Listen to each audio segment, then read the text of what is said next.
ಯುಗಂಡಂ. ಲಂಕೆಯೊಳಗೆ ನುಸುಳಿ ರಾಕ್ಷಸರನ್ನು ಕೊಲ್ಲುವಲ್ಲಿ ಹನುಮಂತನ ಶೌರ್ಯವನ್ನು ರಾಮನು ಶ್ಲಾಘಿಸುತ್ತಾನೆ. ಹನುಮಂತನ ಅಸಾಧಾರಣ ಸಾಮರ್ಥ್ಯಗಳು ಮತ್ತು ಸುಗ್ರೀವನಿಗೆ ಮಾಡಿದ ಸೇವೆಯ ಬಗ್ಗೆ ಆತ ಮೆಚ್ಚುಗೆ ವ್ಯಕ್ತಪಡಿಸುತ್ತಾನೆ. ನಂತರ ಮಂಗಗಳು ದಕ್ಷಿಣ ತೀರವನ್ನು ಹೇಗೆ ತಲುಪಬಹುದು ಎಂಬುದರ ಬಗ್ಗೆ ಹನುಮಂತನಿಂದ ಪರಿಹಾರವನ್ನು ಕೋರಿ ರಾಮನು ಸಮುದ್ರವನ್ನು ದಾಟುವ ಬಗ್ಗೆ ತನ್ನ ಸುಗ್ರೀವನು ರಾಮನು ಸಮಾಧಾನಪಡಿಸುತ್ತಾನೆ. ಅವನ ದುಃಖವನ್ನು ಕೊನೆಗೊಳಿಸಿ ಯುದ್ಧಕ್ಕೆ ಸಿದ್ಧನಾಗುವಂತೆ ಒತ್ತಾಯಿಸುತ್ತಾನೆ.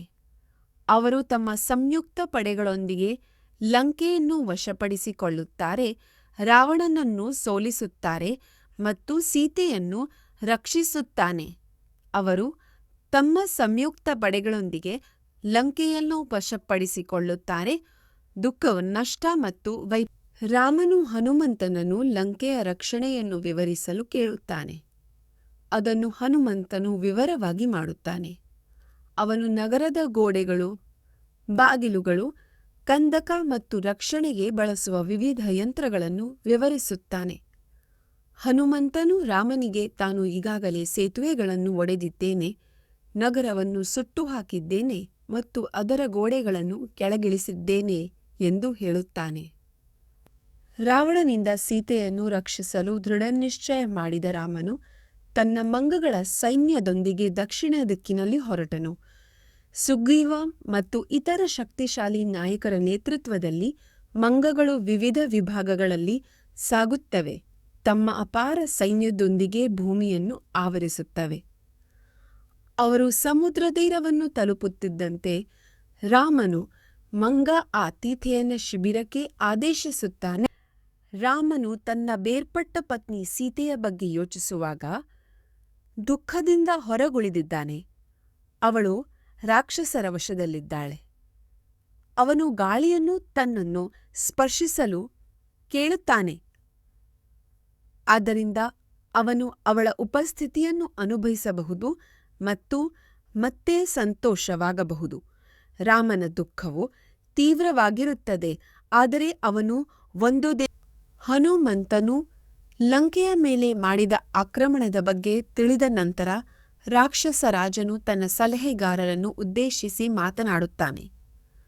ದೊಡ್ಡ ಸೈನ್ಯದೊಂದಿಗೆ ಆಗಮಿಸುತ್ತಿರುವ ರಾಮನಿಂದ ನಗರವನ್ನು ಮತ್ತು ಅದರ ಜನರನ್ನು ಹೇಗೆ ರಕ್ಷಿಸುವುದು ಎಂಬುದರ ಕುರಿತು ಅವನು ಅವರ ಸಲಹೆಯನ್ನು ಕೇಳೆಂದಾನೆ. ರಾಜನು ಸಲಹೆಗಳನ್ನು ಅವರ ಅರ್ಹತೆಗಳ ಆಧಾರದ ಮೇಲೆ 3 ರಾಕ್ಷಸರು ತಮ್ಮ ರಾಜನ ನೇತೃತ್ವದಲ್ಲಿ ರಾಮನೊಂದಿಗೆ ತೊಡಗುತ್ತಾರೆ. ಅವರು ಸಾವಿನ ದೇವರನ್ನು ಸೋಲಿಸುವುದು ಮತ್ತು ಶಕ್ತಿಶಾಲಿ ದಾನವರನ್ನು ವಶಪಡಿಸಿಕೊಳ್ಳುವುದು ಸೇರಿದಂತೆ ಹಿಂದಿನ ವಿಜಯಗಳು ಮತ್ತು ವಿಜಯಗಳನ್ನು ಹೆಮ್ಮೆಯಿಂದ ನೆನಪಿಸಿಕೊಳ್ಳುತ್ತಾರೆ. ಅವರು ಇಂದ್ರಜಿತ್ಗೆ ರಾಮನನ್ನು ಕೊಲ್ಲುವ ಜವಾಬ್ದಾರಿಯನ್ನು ವಹಿಸಿದ್ದರೆ ಈ ವಿಪತ್ತನ್ನು ಅತ್ಯಲ್ಪವೆಂದು ನಂಬುತ್ತಾರೆ. ಇದು 80 ಪದಗಳಲ್ಲಿನ ಪಠ್ಯದ ಸಾರಾಂಶ ಇಲ್ಲಿದೆ. ಪ್ರಮುಖ ದುರ್ಮುಖ, ವಜ್ರದಾನಾಸ್ತ್ರ, ನಿಕುಂಭ ಮತ್ತು ವಜ್ರಹಾನು ಸೇರಿದಂತೆ ರಾವಣನ ಸೇನಾಧಿಪತಿಗಳು ಹನುಮಾನ್ ಮತ್ತು ರಾಮರನ್ನು ಸೋಲಿಸುವುದಾಗಿ ಪ್ರತಿಜ್ಞೆ ಮಾಡುತ್ತಾರೆ. ಅವರು ಏಕಾಂಗಿಯಾಗಿ ಅಥವಾ ರಾಮನನ್ನು ಬಲೆಗೆ ಸೆಳೆಯುವ ಮೂಲಕ ಮಂಗ ಸೈನ್ಯದ ಮೇಲೆ ದಾಳಿ ಮಾಡಲು ಯೋಜನೆಗಳನ್ನು ರಾವಣನ ಸೇನಾಧಿಪತಿಗಳು ರಾಮನ ಮೇಲೆ ದಾಳಿ ಮಾಡಲು ಸಿದ್ಧರಾಗುತ್ತಾರೆ. ಆದರೆ ವಿಭೀಷಣನು ಮಧ್ಯಪ್ರವೇಶಿಸಿ ಜಾಗೃತ ಮತ್ತು ಶಕ್ತಿಯುತ ವೈರಿಯ ಮೇಲೆ ದಾಳಿ ಮಾಡುವುದು ಅವಿವೇಕ ಎಂದು ಎಚ್ಚರಿಕೆ ನೀಡುತ್ತಾನೆ. ಬದಲಿಗೆ ಸಂಧಾನಕ್ಕೆ ಸಲಹೆ ನೀಡುತ್ತಾನೆ. ಲಂಕಾ ಮತ್ತು ಅದರ ನಿವಾಸಿಗಳ ನಾಶವನ್ನು ತಪ್ಪಿಸಲು ಸೀತೆಯನ್ನು ರಾಮನ ಬಳಿಗೆ ಹಿಂದಿರುಗಿಸುವಂತೆ ರಾವಣನು ತನ್ನ ಕೋಣೆಗೆ ರಾವಣನ ಸಹೋದರ ವಿಭೀಷಣನು ಅವನ ಅರಮನೆಯನ್ನು ಪ್ರವೇಶಿಸಿ ದುಷ್ಟ ಶಕುನಗಳನ್ನು ತೆಗೆದುಹಾಕಲು ಸೀತೆಯನ್ನು ರಾಘವನ ಬಳಿಗೆ ಹಿಂದಿರುಗಿಸುವಂತೆ ಸಲಹೆ ನೀಡುತ್ತಾನೆ. ಸೀತೆಯ ಕಾಮದಿಂದ ಪ್ರೇರೇಪಿಸಲ್ಪಟ್ಟ ರಾವಣನು ತನ್ನ ವೈರಿಗಳ ವಿರುದ್ಧವನ್ನು ಘೋಷಿಸುತ್ತಾನೆ ಮತ್ತು ಲಂಕೆಯಲ್ಲಿ ಒಟ್ಟುಗೂಡಲು ಎಲ್ಲಾ ರಾಕ್ಷಸರನ್ನು ಕರೆಸುತ್ತಾನೆ. ಅವನ ಶಕ್ತಿಯುತ ಕಾರಿನಲ್ಲಿ ಸಾವಿರಾರು ತುತ್ತೂರಿಗಳು, ಶಂಖಗಳು ಮತ್ತು ಉಗ್ರ ಯೋಧರ ತಂಡವು ಇರುತ್ತದೆ. ರಾವಣನ ಆಸ್ಥಾನವು ರಾಯಭಾರಿಗಳು, ವಿದ್ವಾಂಸರು, ವೀರರು ಮತ್ತು ಕುಲೀನರಿಂದ ತುಂಬಿರುತ್ತದೆ. ಎಲ್ಲರೂ ಪರಾಕ್ರಮಶಾಲಿ. ಲಂಕೆಯ ರಾಜನಾದ ರಾವಣನು ರಾಮನ ಹೆಂಡತಿಯಾದ ಸೀತೆಯ ಬಗೆಗಿನ ತನ್ನ ಗೀಳನ್ನು ವಿವರಿಸುತ್ತಾನೆ ಮತ್ತು ಪ್ರತಿಕೂಲತೆಗಳ ಹೊರತಾಗಿಯೂ ತನ್ನ ಶತ್ರುಗಳ ಮೇಲೆ ವಿಜಯ ಸಾಧಿಸುತ್ತಾನೆ ಎಂದು ನಂಬುತ್ತಾನೆ. ಅವನ ಸಹೋದರ ಕುಂಭಕರ್ಣನು ರಾವಣನ ಕೃತ್ಯಗಳಿಂದ ಕೋಪಗೊಂಡಿದ್ದಾನೆ ಮತ್ತು ರಾಮನನ್ನು ಸೋಲಿಸಲು ಮತ್ತು ಅವನಿಗೆ ಸೀತೆಯನ್ನು ಭದ್ರಪಡಿಸಿಕೊಳ್ಳಲು ಸಹಾಯ ಮಾಡುತ್ತಾನೆ. ಈ ಭಾಗವು ಪಾತ್ರಗಳ ಪ್ರೇರಣೆಗಳ ಸಂಕೀರ್ಣತೆ ತೋರಿಸ ಮಹಾಪರ್ವನು ರಾವಣನಿಗೆ ಸೀತೆಯೊಂದಿಗೆ ಜೀವನವನ್ನು ಆನಂದಿಸಲು ಮತ್ತು ಅದರಿಂದ ಆನಂದವನ್ನು ಪಡೆಯಲು ಸಲಹೆ ನೀಡುತ್ತಾನೆ. ಆದಾಗ್ಯೂ ರಾವಣನು ತಾನು ಮಹಿಳೆಯನ್ನು ಬಲವಂತವಾಗಿ ದಂಡಿಸಿದರೆ ಅವನ ತಲೆಯನ್ನು 100 ತುಂಡುಗಳಾಗಿ ಕತ್ತರಿಸಲಾಗುತ್ತದೆ, ಬಲವಂತವಾಗಿ ಸೀತೆಯನ್ನು ತೆಗೆದುಕೊಳ್ಳುವುದನ್ನು ತಡೆಯುತ್ತದೆ ಎಂಬ ತಂದೆಯ ಶಾಪದಿಂದಾಗಿ ತನಗೆ ರಹಸ್ಯ ಭಯವಿದೆ ಎಂದು ಬಹಿರಂಗಪಡಿಸುತ್ತಾನೆ. ವಿಭೀಷಣನು ರಾವಣನಿಗೆ ಸೀತೆಯನ್ನು ರಾಮನಿಗೆ ಒಪ್ಪಿಸುವಂತೆ ಸಲಹೆ ನೀಡುತ್ತಾನೆ. ತನ್ನ ಪುತ್ರರು ಮತ್ತು ಮಿತ್ರರು ರಾಮನ ಶಕ್ತಿಗೆ ಸರಿಸಾಟಿಯಲ್ಲೆಂದುತ್ತಾನೆ. ತನ್ನ ಪುತ್ರರು ರಾಮನ ಶಕ್ತಿಗೆ ಸರಿಸಾಟಿಯಲ್ಲೆಂದು ಎಚ್ಚರಿಸುತ್ತಾನೆ. ಪ್ರಹಸ್ತ ಇದಕ್ಕೆ ಪ್ರತಿ. ಆದರೆ ವಿಭೀಷಣನು ಅವನ ಸದ್ಗುಣಗಳು ಮತ್ತು ಶಕ್ತಿಯು ಅವನನ್ನು ಅಜೇಯವಾಗಿಸುತ್ತದೆ ಎಂದು ವಿವರಿಸುವ ಮೂಲಕ ಪ್ರತಿಕ್ರಿಯಿಸುತ್ತಾನೆ. ತನ್ನ ರಾಕ್ಷಸ ನಾಯಕನಾದ ಇಂದ್ರಜಿತ್ ತನ್ನ ಶಕ್ತಿ ಮತ್ತು ಶೌರ್ಯದ ಬಗ್ಗೆ ಹೆಮ್ಮೆ ಪಡುತ್ತಾನೆ. ತಾನು ಮಾನವ ರಾಜಕುಮಾರರಾದ ರಾಮ ಮತ್ತು ಲಕ್ಷ್ಮಣರನ್ನು ಸೋಲಿಸಬಲ್ಲೆ ಎಂದು ಹೇಳಿಕೊಳ್ಳುತ್ತಾನೆ. ಆದಾಗ್ಯೂ ಅವನ ಚಿಕ್ಕಪ್ಪ ವಿಭೀಷಣನು ಇಂದ್ರಜಿತ್ ಮೂರ್ಖ, ಹಠಪ್ರವೃತ್ತಿಯ ಮತ್ತು ನಮ್ರತೆಯ ಕೊರತೆಯನ್ನು ಟೀಕಿಸುತ್ತಾನೆ. ಅವನು ರಾಘವನ ಪ್ರಬಲ ಬಾಣಗಳಿಂದ ಸೋಲಿಸಲ್ಪಡುತ್ತಾನೆ ಎಂದು ಎಚ್ಚರಿಸುತ್ತಾನೆ ಎಂದು ನಿಜವಾಗಿ ಮತ್ತು ಅರ್ಥಪೂರ್ಣವಾಗಿ ಮಾತನಾಡಿದ್ದ ವಿಭೀಷಣನ ಬಗೆಗಿನ ರಾವಣನ ಕಟುವಾದ ಮಾತುಗಳಿಗೆ ವಿಭೀಷಣನಿಂದ ಕಠಿಣ ಪ್ರತಿಕ್ರಿಯೆ ದೊರೆಯಿತು. ವಿಭೀಷಣನು ರಾವಣನನ್ನು ಕಟುವಾದನು, ನಗರವನ್ನು ಮತ್ತು ತನ್ನನ್ನು ರಕ್ಷಿಸಲು ಎದ್ದು ನಿಂತು ಅವನು ತನ್ನ ಹಿರಿಯ ಸಹೋದರನಾಗಿದ್ದರಿಂದ ತನ್ನ ಮನಸ್ಸನ್ನು ಮಾತನಾಡುವಂತೆ ಒತ್ತಾಯಿಸಿದನು. ಆದರೆ ಸಾವಿನಿಂದ ನಿಯಂತ್ರಿಸಿ ರಾವಣನ ಸಹೋದರ ವಿಭೀಷಣನು 4 ಪರಿಚಾರಕರೊಂದಿಗೆ ಸುಗ್ರೀವನ ಆಸ್ಥಾನಕ್ಕೆ ಆಗಮಿಸುತ್ತಾನೆ. ಸುಗ್ರೀವನು ವಿಭೀಷಣನ ಉದ್ದೇಶಗಳ ಬಗ್ಗೆ ರಾಮನಿಗೆ ಎಚ್ಚರಿಕೆ ನೀಡುತ್ತಾನೆ. ಅವನು ಅವನನ್ನು ಕೊಲ್ಲಲು ಅಥವಾ ಅವನನ್ನು ಕೊಲ್ಲಲು ರಾವಣನು ಕಳುಹಿಸಿದ ಗೂಢಚಾರನಾಗಿರಬಹುದು ಎಂದು ಸೂಚಿಸುತ್ತಾನೆ. ಆದಾಗ್ಯೂ ಆಶ್ರಯ ಪಡೆಯಲು ಮತ್ತು ರಾವಣನ ವಿರುದ್ಧ ರಾಮ ಮತ್ತು ಸುಗ್ರೀವನು ತನ್ನ ಸಹೋದರ ರಾವಣನಿಂದ ಪಕ್ಷಾಂತರಗೊಂಡ ರಾಕ್ಷಸನಾದ ವಿಭೀಷಣನನ್ನು ನಂಬಬೇಕೇ ಅಥವಾ ಕೊಲ್ಲಬೇಕೇ ಎಂದು ಚರ್ಚಿಸುತ್ತಾರೆ. ರಾಮನು ಆಶ್ರಯವನ್ನು ಬಯಸುವ ಶತ್ರುವನ್ನು ರಕ್ಷಿಸಬೇಕು ಎಂದು ವಾದಿಸಲು ಶಾಸ್ತ್ರಗಳು ಮತ್ತು ಪವಿತ್ರ ಕಥೆಯನ್ನು ಉಲ್ಲೇಖಿಸುತ್ತಾನೆ. ಆದರೆ ಸುಗ್ರೀವನು ಅವನನ್ನು ಕೊಲ್ಲಲು ಸಂಭಾವ್ಯ ಬೆದರಿಕೆ ಎಂದು ವಾದಿಸುತ್ತಾನೆ. ಅಂತಿಮವಾಗಿ ರಾವಣನ ಸಹೋದರ ವಿಭೀಷಣನು ರಾವಣನಿಗೆ ತನ್ನ ನಿಷ್ಠೆಯನ್ನು ತ್ಯಜಿಸಿ ರಾಮನ ಆಶ್ರಯವನ್ನು ಬಯಸುತ್ತಾನೆ. ಅವನು ರಾವಣನ ಶಕ್ತಿ ಮತ್ತು ದೌರ್ಬಲ್ಯಗಳನ್ನು ವಿವರಿಸುತ್ತಾನೆ. ಆದರೆ ರಾಮನು ಅವನನ್ನು ಕೊಲ್ಲುವ ಭರವಸೆ ನೀಡುತ್ತಾನೆ. ವಿಭೀಷಣನು ರಾಮನು ರಾಕ್ಷಸರ ರಾಜನಾಗಿ ಅಭಿಷೇಕಿಸುತ್ತಾನೆ. ಅವನು ಸಮುದ್ರವನ್ನು ದಾಟಿ ಲಂಕೆಗೆ ಹೋಗುವುದರ ಬಗ್ಗೆ ರಾವಣ ಶುಕ ಎಂಬ ದೂತನನ್ನು ಸುಗ್ರೀವನ ಬಳಿ ಕಳುಹಿಸುತ್ತಾನೆ. ಅವನು ಮಂಗ ಸೈನ್ಯದ ಆಗಮನದ ಬಗ್ಗೆ ಅವನಿಗೆ ತಿಳಿಸುತ್ತಾನೆ. ಆದಾಗ್ಯೂ ಶುಕನನ್ನು ಗೂಢಚಾರನೆಂದು ಶಂಕಿಸುವ ಮಂಗಗಳು ಅವನನ್ನು ಬಂಧಿಸಿದಾಗ ರಾಮನು ಬಿಡುಗಡೆ ಮಾಡಲು ಆದೇಶಿಸುತ್ತಾನೆ. ನಂತರ ರಾಮನು ತಾನು ಸೀತೆ ಕಡಲ ತೀರದಲ್ಲಿ ಮಲಗಿರುವ ರಾಮನು ಒಂದು ಸವಾಲಾಗಿ ಸಮುದ್ರವನ್ನು ಹರಿಸಲು ನಿರ್ಧರಿಸುತ್ತಾನೆ. ಅವನು ಸಮುದ್ರದ ಅಹಂಕಾರದ ನಡವಳಿಕೆಯಿಂದ ಕೋಪಗೊಂಡನು ಮತ್ತು ತನ್ನ ತೀವ್ರವಾದ ಬಾಣಗಳನ್ನು ಬಿಡುತ್ತಾನೆ. ಇದು ಸಮುದ್ರದಲ್ಲಿ ಬೃಹತ್ ಅಲೆಗಳು ಮತ್ತು ಅವ್ಯವಸ್ಥೆಯನ್ನುಂಟು ಮಾಡುತ್ತದೆ. ಲಕ್ಷ್ಮಣ ಮಧ್ಯಪ್ರವೇಶಿಸುತ್ತಾನೆ. ರಾಮನ ಬಿಲ್ಲನ್ನು ತೆಗೆದುಕೊಂಡು ತನ್ನ ಗುರಿಯನ್ನು ಸಾಧಿಸಲು ರಾಮನು ತನ್ನ ಬಿಲ್ಲನ್ನು ಎಳೆಯುತ್ತಾನೆ ಮತ್ತು ಸಮುದ್ರವನ್ನು ಒಣಗಿಸುವ ಅಪಾಯವನ್ನುಂಟು ಮಾಡುವ ಬಾಣವನ್ನು ಹಾರಿಸುತ್ತಾನೆ. ವರುಣ ಎಂಬ ಸಾಗರವು ಹೊರಹೊಮ್ಮುತ್ತದೆ ಮತ್ತು ರಾಮನಿಗೆ ಪರಿಹಾರವನ್ನು ನೀಡುತ್ತದೆ. ಮಂಗಗಳು ಸಂಗ್ರಹಿಸಿದ ಮರಗಳನ್ನು ಬಳಸಿಕೊಂಡು ಅವನ ಮೇಲೆ ಸೇತುವೆಯನ್ನು ನಿರ್ಮಿಸಿ ನುರಿತ ಮಂಗವಾದ ನಳನು ಪ್ರಯತ್ನವನ್ನು ಮುನ್ನಡೆಸುತ್ತಾನೆ ಮತ್ತು ದಸುತ್ತಾನೆ. ಕತ್ತಲೆ ಗಾಳಿ, ನಡುಗುವ ಪರ್ವತಗಳು ಮತ್ತು ರಕ್ತಕೆಂಪು ಮೋಡಗಳು ಸೇರಿದಂತೆ ವಿನಾಶ ಮತ್ತು ಅವ್ಯವಸ್ಥೆಯನ್ನು ಮುನ್ಸೂಚಿಸುವ ಶಕುನಗಳನ್ನುಡಕ್ಷಣೆ. ರಾಮನು ತನ್ನ ಬಿಲ್ಲನ್ನು ಹೊಂದಿದ್ದು ಪ್ರಬಲ ಮಂಗಗಳ ಸಹಾಯದಿಂದ ಲಂಕೆಯ ಮೇಲೆ ಆಕ್ರಮಣ ಮಾಡಲು ನಿರ್ಧರಿಸುತ್ತಾನೆ. ಅವರು ತಮ್ಮ ವೈರಿಗಳ ವಿರುದ್ಧ ಹೋರಾಡಲು ನಿರ್ಧರಿಸುತ್ತಾರೆ. ಚಂದ್ರನು ಕಾಣಿಸಿಕೊಳ್ಳುತ್ತಾನೆ. ಆ ಮಂಗಗಳ ನೇತೃತ್ವದಲ್ಲಿ ರಾಮ ಮತ್ತು ಅವನ ಸೈನ್ಯವು ಸೀತೆಯನ್ನು ರಕ್ಷಿಸಲು ಲಂಕೆಯನ್ನು ಸಮೀಪಿಸುತ್ತದೆ. ರಾಕ್ಷಸರ ರಾಜನಾದ ರಾವಣನು ರಾಮನ ದೂತನಾದ ಸುಕನನ್ನು ನೋಡಿ ನಗುತ್ತಾನೆ. ಅವನು ಸೀತೆಯನ್ನು ಶರಣಾಗುವಂತೆ ಅಥವಾ ಯುದ್ಧವನ್ನು ಎದುರಿಸುವಂತೆ ಎಚ್ಚರಿಸುತ್ತಾನೆ.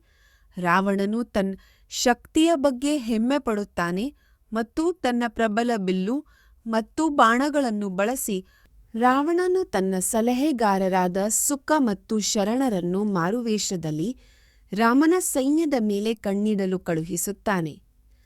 ಆದಾಗ್ಯೂ ಅವರನ್ನು ವಿಭೀಷಣನು ಪತ್ತೆ ಹಚ್ಚಿ ಸೆರೆಹಿಡಿಯುತ್ತಾನೆ.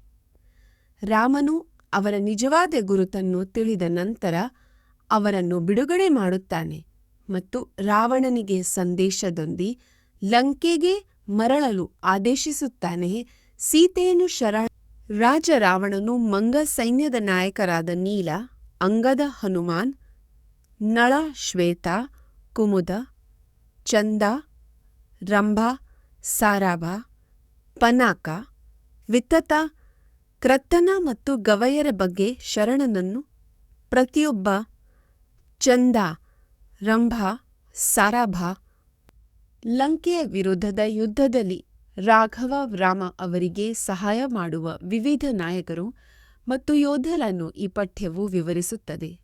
ಕೋತಿರಾಜ ನೂರಾರು ಸಾವಿರ ಮಂಗಗಳೊಂದಿಗೆ ದಾಳಿಯ ನೇತೃತ್ವವನ್ನು ವಹಿಸುತ್ತಾನೆ.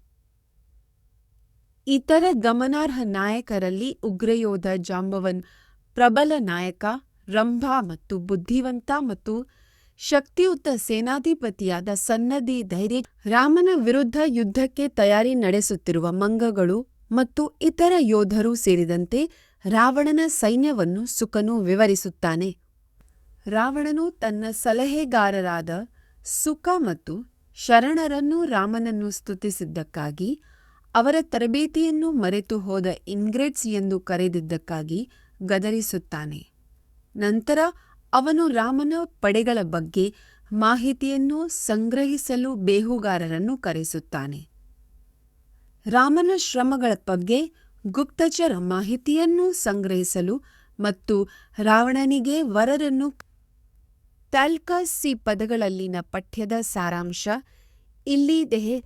ರಾವಣನ ಪತ್ತೇದಾರಿ ಸರ್ದುಲನು ಸುವೇಲ ಪರ್ವತದಲ್ಲಿ ಬೀಡುಬಿಟ್ಟಿರುವ ರಾಮನ ಸೈನ್ಯದ ಬಗ್ಗೆ ವರದಿ ಮಾಡಿ ಅದರ ವಿವಿಧ ಶಕ್ತಿಶಾಲಿ ಮಂಗಗಳಾದ ಜಂಬವನ್, ಹನುಮಾನ್ ಮತ್ತು ಅಂಗದಗಳನ್ನು ವಿವರಿಸುತ್ತಾನೆ.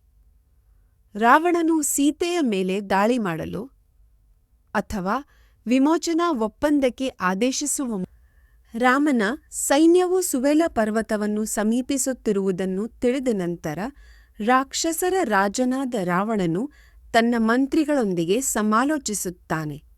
ನಂತರ ಅವನು ರಾಮನ ತಲೆ ಮತ್ತು ಬಿಲ್ಲಿನ ಭ್ರಮೆಯನ್ನು ಸೃಷ್ಟಿಸಲು ಭ್ರಮೆಯ ಮಾಸ್ಟರ್ ವಿದ್ಯುಜ್ಜೀವನನ್ನು ಕರೆಸುತ್ತಾನೆ. ಇದನ್ನು ಅವನು ಸೀತೆಯನ್ನು ತನ್ನ ಪತಿ ಯುದ್ಧದಲ್ಲಿ ಕೊಲ್ಲಲ್ಪಟ್ಟಿದ್ದಾನೆ ಎಂದು ನಂಬುವಂತೆ ಮೋಸಗೊಳಿಸಲು ಬಳಸುತ್ತಾನೆ. ಸೀತಾ ರಾಮನ ಸಾವಿಗೆ ವಿಷಾದಿಸುತ್ತಾಳೆ, ಪರಿತ್ಯಕ್ತ ಮತ್ತು ದುಃಖಿತಳಾಗಿದ್ದಾಳೆ. ಅವಳು ಕೈಕೇಯಿಯನ್ನು ಅವನ ನಿಧನದಲ್ಲಿ ತನ್ನ ಪಾತ್ರಕ್ಕಾಗಿ ದೂಷಿಸುತ್ತಾಳೆ ಮತ್ತು ತನ್ನ ರಕ್ಷಕ ಮತ್ತು ಒಡನಾಡಿಯಾಗಿದ್ದ ತನ್ನ ಗಂಡನನ್ನು ಕಳೆದುಕೊಂಡಿದ್ದಕ್ಕಾಗಿ ದುಃಖಿಸುತ್ತಾಳೆ. ಏತನ್ಮಧ್ಯೆ ರಾವಣನಿಗೆ ಪರಿಸ್ಥಿತಿಯ ಬಗ್ಗೆ ತಿಳಿಸಲಾಗುತ್ತೆ ಮತ್ತು ಲಂಕೆಯ ಮೇಲೆ ದಾಳಿ ಮಾಡಲು ಅವನ ಪಡೆಗಳನ್ನು ರಾವಣನು ನಿರ್ಗಮಿಸಿದ ನಂತರ ರಾಕ್ಷ ಮತ್ತು ಸೀತೆಯ ಸ್ನೇಹಿತನಾದ ಸಾರಾಮನು ಅವಳನ್ನು ಸಮಾಧಾನಪಡಿಸುತ್ತಾನೆ. ರಾಮನು ಮಂಗದ ಆಶ್ರಯದ ಜೊತೆ ಸಮುದ್ರವನ್ನು ದಾಟಿ ದಕ್ಷಿಣ ತೀರದಲ್ಲಿ ಬೀಡು ಬಿಟ್ಟಿದ್ದಾನೆ ಎಂದು ಸಾರಾಮ ಸೀತೆಗೆ ಹೇಳುತ್ತಾನೆ. ರಾಮನು ಶೀಘ್ರದಲ್ಲೇ ರಾವಣನು ಶೀಘ್ರವನ್ನು ರಕ್ಷಿಸುತ್ತಾನೆ ಎಂದು ಅವಳು ಸೀತೆಗೆ ಭರವಸೆ ನೀಡುತ್ತಾಳೆ. ರಾವಣನ ಸೈನ್ಯ ಸೀತೆಯ ಸ್ನೇಹಿತನಾದ ಸಾರಾಮನು ಅವಳ ಪರವಾಗಿ ರಹಸ್ಯವಾಗಿ ರಾಮನನ್ನು ಭೇಟಿಯಾಗಲು ಪ್ರಸ್ತಾಪಿಸುತ್ತಾನೆ. ಅವಳು ರಾವಣನ ಉದ್ದೇಶಗಳ ಬಗ್ಗೆ ಕೇಳುತ್ತಾಳೆ ಮತ್ತು ಸುದ್ದಿಯೊಂದಿಗೆ ಮರಳುವುದಾಗಿ ಭರವಸೆ ನೀಡುತ್ತಾಳೆ.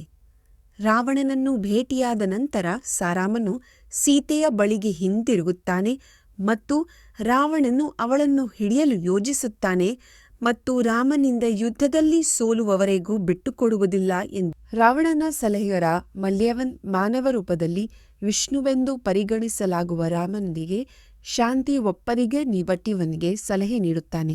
ರಾಮನ ಪರಾಕ್ರಮ ಮತ್ತು ಸಮುದ್ರದ ಮೇಲೆ ಸೇತುವೆಯನ್ನು ನಿರ್ಮಿಸುವಂತಹ ಸಾಧನೆಗಳು ಅವನ ದೈವಿಕ ಸ್ವಭಾವವನ್ನು ಸೂಚಿಸುತ್ತವೆ ಎಂದು ಅವನು ವಾದಿಸುತ್ತಾನೆ. ರಾವಣನು ಸೀತೆಯನ್ನು ರಾಮನಿಗೆ ಮರಳಿ ನೀಡಬೇಕೆಂದು ಮತ್ತು ಯುದ್ಧವನ್ನು ತಪ್ಪಿಸಬೇಕೆಂದಿರುತ್ತಾನೆ. ಭಾವಾವೇಶದಿಂದ ಪ್ರಚೋದಿತನಾದ ರಾವಣನು ತನ್ನ ಶಕ್ತಿಯ ಬಗ್ಗೆ ವಿಮರ್ಶಾತ್ಮಕವಾಗಿ ಮಾಧ್ಯಮದಕ್ಕಾಗಿ ಮಾಲ್ಯವನ್ನನ್ನು ಗದರಿಸುತ್ತಾನೆ. ರಾವಣನು ತನ್ನ ಶಕ್ತಿಯ ಬಗ್ಗೆ ಹೆಮ್ಮೆ ಪಡುತ್ತಾನೆ ಮತ್ತು ವಿಶಾಲವಾದ ಸೈನ್ಯದೊಂದಿಗೆ ರಾಮನ ಉಪಸ್ಥಿತಿಯ ಹೊರತಾಗಿಯೂ ಸೀತೆಯನ್ನು ಬಿಟ್ಟುಕೊಡಲು ನಿರಾಕರಿಸುತ್ತಾನೆ. ಕೋಪಗೊಂಡ ರಾವಣನು ಲಂಕೆಯನ್ನು ರಕ್ಷಿಸಲು ಆದೇಶಿಸುತ್ತಾನೆ. ನಗರವನ್ನು ರಕ್ಷಿಸಲು ರಾಮ ಮತ್ತು ಅವನ ಮಿತ್ರರು ರಾವಣನೇ ದಾಳಿ ಮಾಡಲು ಯೋಚಿಸಲು ಲಂಕೆಯ ಬಳಿ ಸೇರುತ್ತಾರೆ. ರಾವಣನ ಸಹೋದರ ವಿಭೀಷಣನು ಲಂಕೆಯ ರಕ್ಷಣೆಯ ಬಗ್ಗೆ ಗುಪ್ತಚರ ಮಾಹಿತಿಯನ್ನು ಸೇರುತ್ತಾರೆ. ರಾವಣನ ಸಹೋದರ ವಿಭೀಷಣನು ಲಂಕೆಯ ರಕ್ಷಣೆಯ ಬಗ್ಗೆ ಗುಪ್ತಚರ ಮಾಹಿತಿಯನ್ನು ಒದಗಿಸುತ್ತಾನೆ. ಆದರೆ ಅವನು ಲಕ್ಷ್ಮಣ, ವಿಭೀಷಣ ಮತ್ತು ರಾಮ ಮತ್ತು ಅವನ ಸಹಚರರು ಸೀತೆಯನ್ನು ಅಪಹರಿಸಿದ ರಾವಣ ವಾಸಸ್ಥಾನವನ್ನು ನೋಡಲು ಸುವೇಲ ಪರ್ವತವನ್ನು ಏರುತ್ತಾರೆ. ಶಿಖರದಿಂದ ಅವರು ಲಂಕೆಯ ಗೋಡೆಯ ನಗರವು ರಾಕ್ಷಸರಿಂದ ತುಂಬಿರುವುದನ್ನು ನೋಡುತ್ತಾರೆ ಮತ್ತು ಮಂಗಗಳು ರಾಮನೊಮ್ಮೆ ಘರ್ಜನೆ ಮಾಡುತ್ತಾ ಯುದ್ಧಕ್ಕೆ ಸಿದ್ಧವಾಗುತ್ತವೆ. ಗುಂಪು ವಿಭೀಷಣನೊಂದಿಗೆ ಪರ್ವತದ ಮೇಲೆ ರಾತ್ರಿ ಕಳೆಯುತ್ತದೆ. ಮಂಗಗಳ ನಾಯಕರು ಲಂಕೆಯ ವಿಸ್ತಾರವಾದ ಕಾಡುಗಳನ್ನು ಪರಿಶೀಲಿಸುತ್ತಾರೆ ಮತ್ತು ಅದರ ಸೌಂದರ್ಯದಿಂದ ಆಶ್ಚರ್ಯಚಕಿತರಾಗುತ್ತಾರೆ.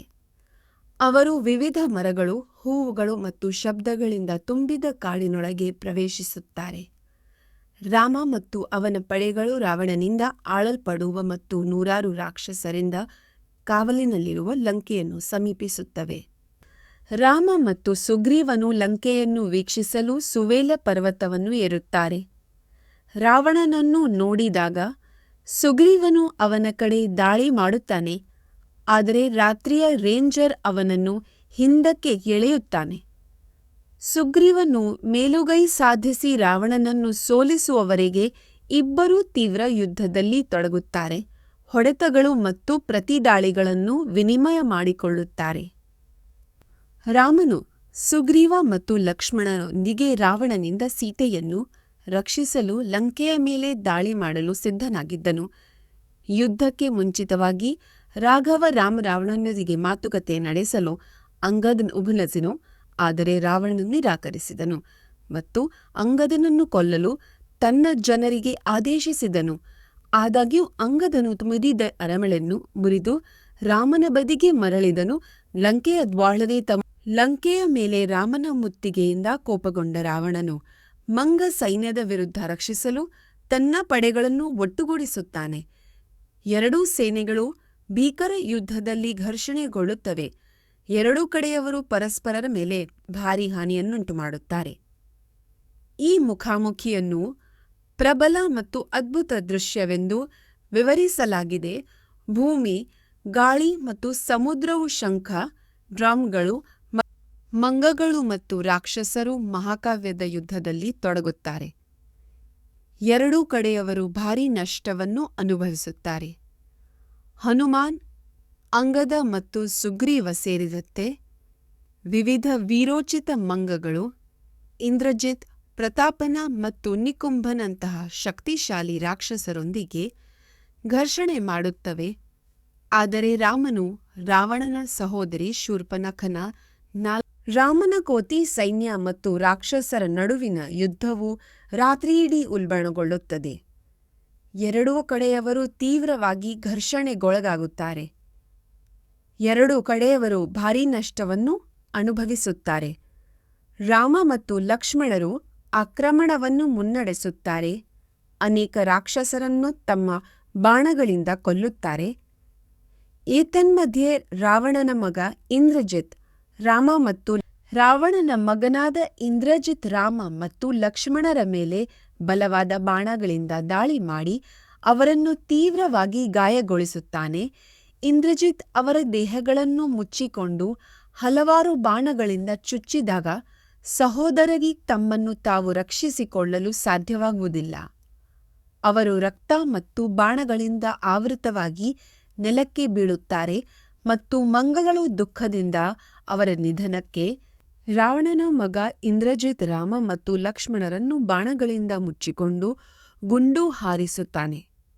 ಅವನು ರಾಕ್ಷಸರ ಬಳಿ ತಾನು ಸಹೋದರರನ್ನು ಮತ್ತು ಅವರ ಮಿತ್ರರನ್ನು ಸೋಲಿಸಿದ್ದೇನೆ ಎಂದು ಹೆಮ್ಮೆ ಪಡುತ್ತಾನೆ. ಏತನ್ಮಧ್ಯೆ ಹನುಮಾನ್ ಮತ್ತು ಇತರ ಮಂಗನಾಯಕರು ರಾಮತಕರು ರಾಮನ ದೇಹಕ್ಕಾಗಿ ದುಃಖಿಸುತ್ತಾರೆ. ಆದರೆ ವಿಭೀಷಣ ಸುಗ್ರೀವನಿಗೆ ಭರವಸೆ ನೀಡುತ್ತಾನೆ. ರಾಮನು ಸತ್ತಿಲ್ಲ, ಎದುರಾಗಿ ರಾವಣನ ಮಗನು ಲಂಕೆಯನ್ನು ಪ್ರವೇಶಿಸುತ್ತಾನೆ. ಆದರೆ ರಾಮನು ಮಂಗ ಸೈನ್ಯದಿಂದ ರಕ್ಷಿಸಲ್ಪಡುತ್ತಾನೆ. ರಾಮ ಮತ್ತು ಲಕ್ಷ್ಮಣನನ್ನು ಕೊಲ್ಲಲಾಗಿದೆ ಎಂದು ನಂಬುವಂತೆ ಸೀತೆಯನ್ನು ಮೋಸಗೊಳಿಸಲು ರಾವಣನು ರಾಕ್ಷಸರನ್ನು ಕರೆಸುತ್ತಾನೆ. ರಾಕ್ಷಸರು ಪುಷ್ಪಕದಲ್ಲಿ ತನ್ನ ಸಹೋದರರ ನಕಲಿ ದೇಹಗಳನ್ನು ಸೀತೆಗೆ ತೋರಿಸುತ್ತಾರೆ. ಇದರಿಂದಾಗಿ ಅವಳು ದುಃಖಿಸುತ್ತಾಳೆ ಮತ್ತು ಭರವಸೆ ಕಳೆದುಕೊಳ್ಳುತ್ತಾಳೆ. ರಾಮ ಮತ್ತು ಲಕ್ಷ್ಮಣನ ಮರಣದ ಬಗ್ಗೆ ತಿಳಿದ ನಂತರ ಸೀತೆಯು ದುಃಖಿತಳಾಗುತ್ತಾಳೆ.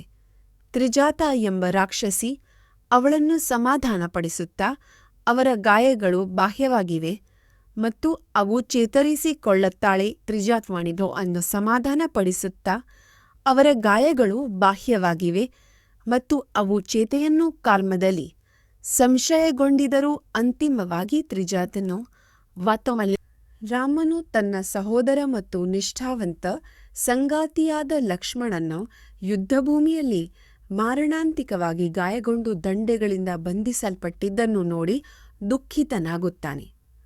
ಅವನು ತನ್ನ ಜೀವನವನ್ನು ತ್ಯಜಿಸುತ್ತಾನೆ, ಲಕ್ಷ್ಮಣನ ಸಾವಿಗೆ ತಪ್ಪಿತಸ್ಥನೆಂದು ಭಾವಿಸುತ್ತಾನೆ ಮತ್ತು ಮರಣಾನಂತರ ಜೀವನಕ್ಕೆ ಅವನನ್ನು ಹಿಂಬಾಲಿಸಲು ನಿರ್ಧರಿಸುತ್ತಾನೆ.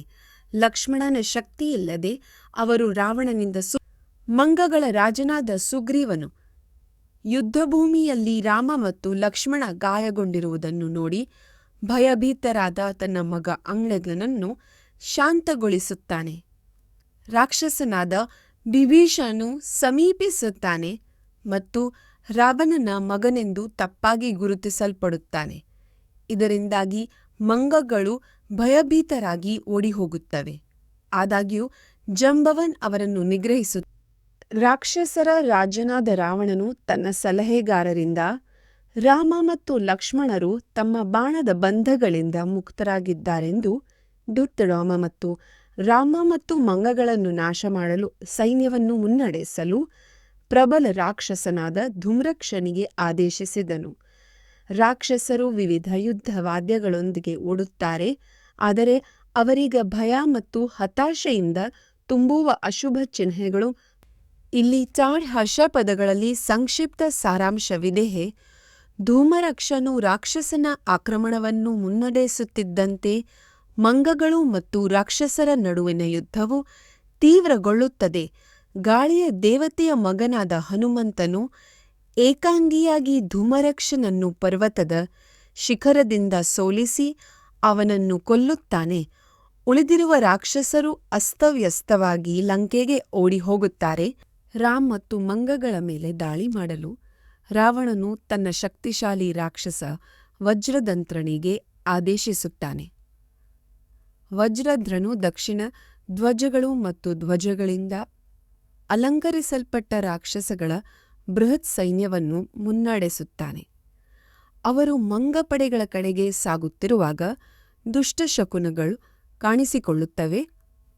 ಆದರೆ ವಜ್ರದಂತ್ರನು ಯುದ್ಧಕ್ಕಾಗಿ ಪ್ರಬಲ ರಾಕ್ಷಸನಾದ ವಜ್ರದಾನಾಸ್ತ್ರನು ಮಂಗ ಸೈನ್ಯದ ಮೇಲೆ ವಿನಾಶವನ್ನು ಉಂಟುಮಾಡುತ್ತಾನೆ.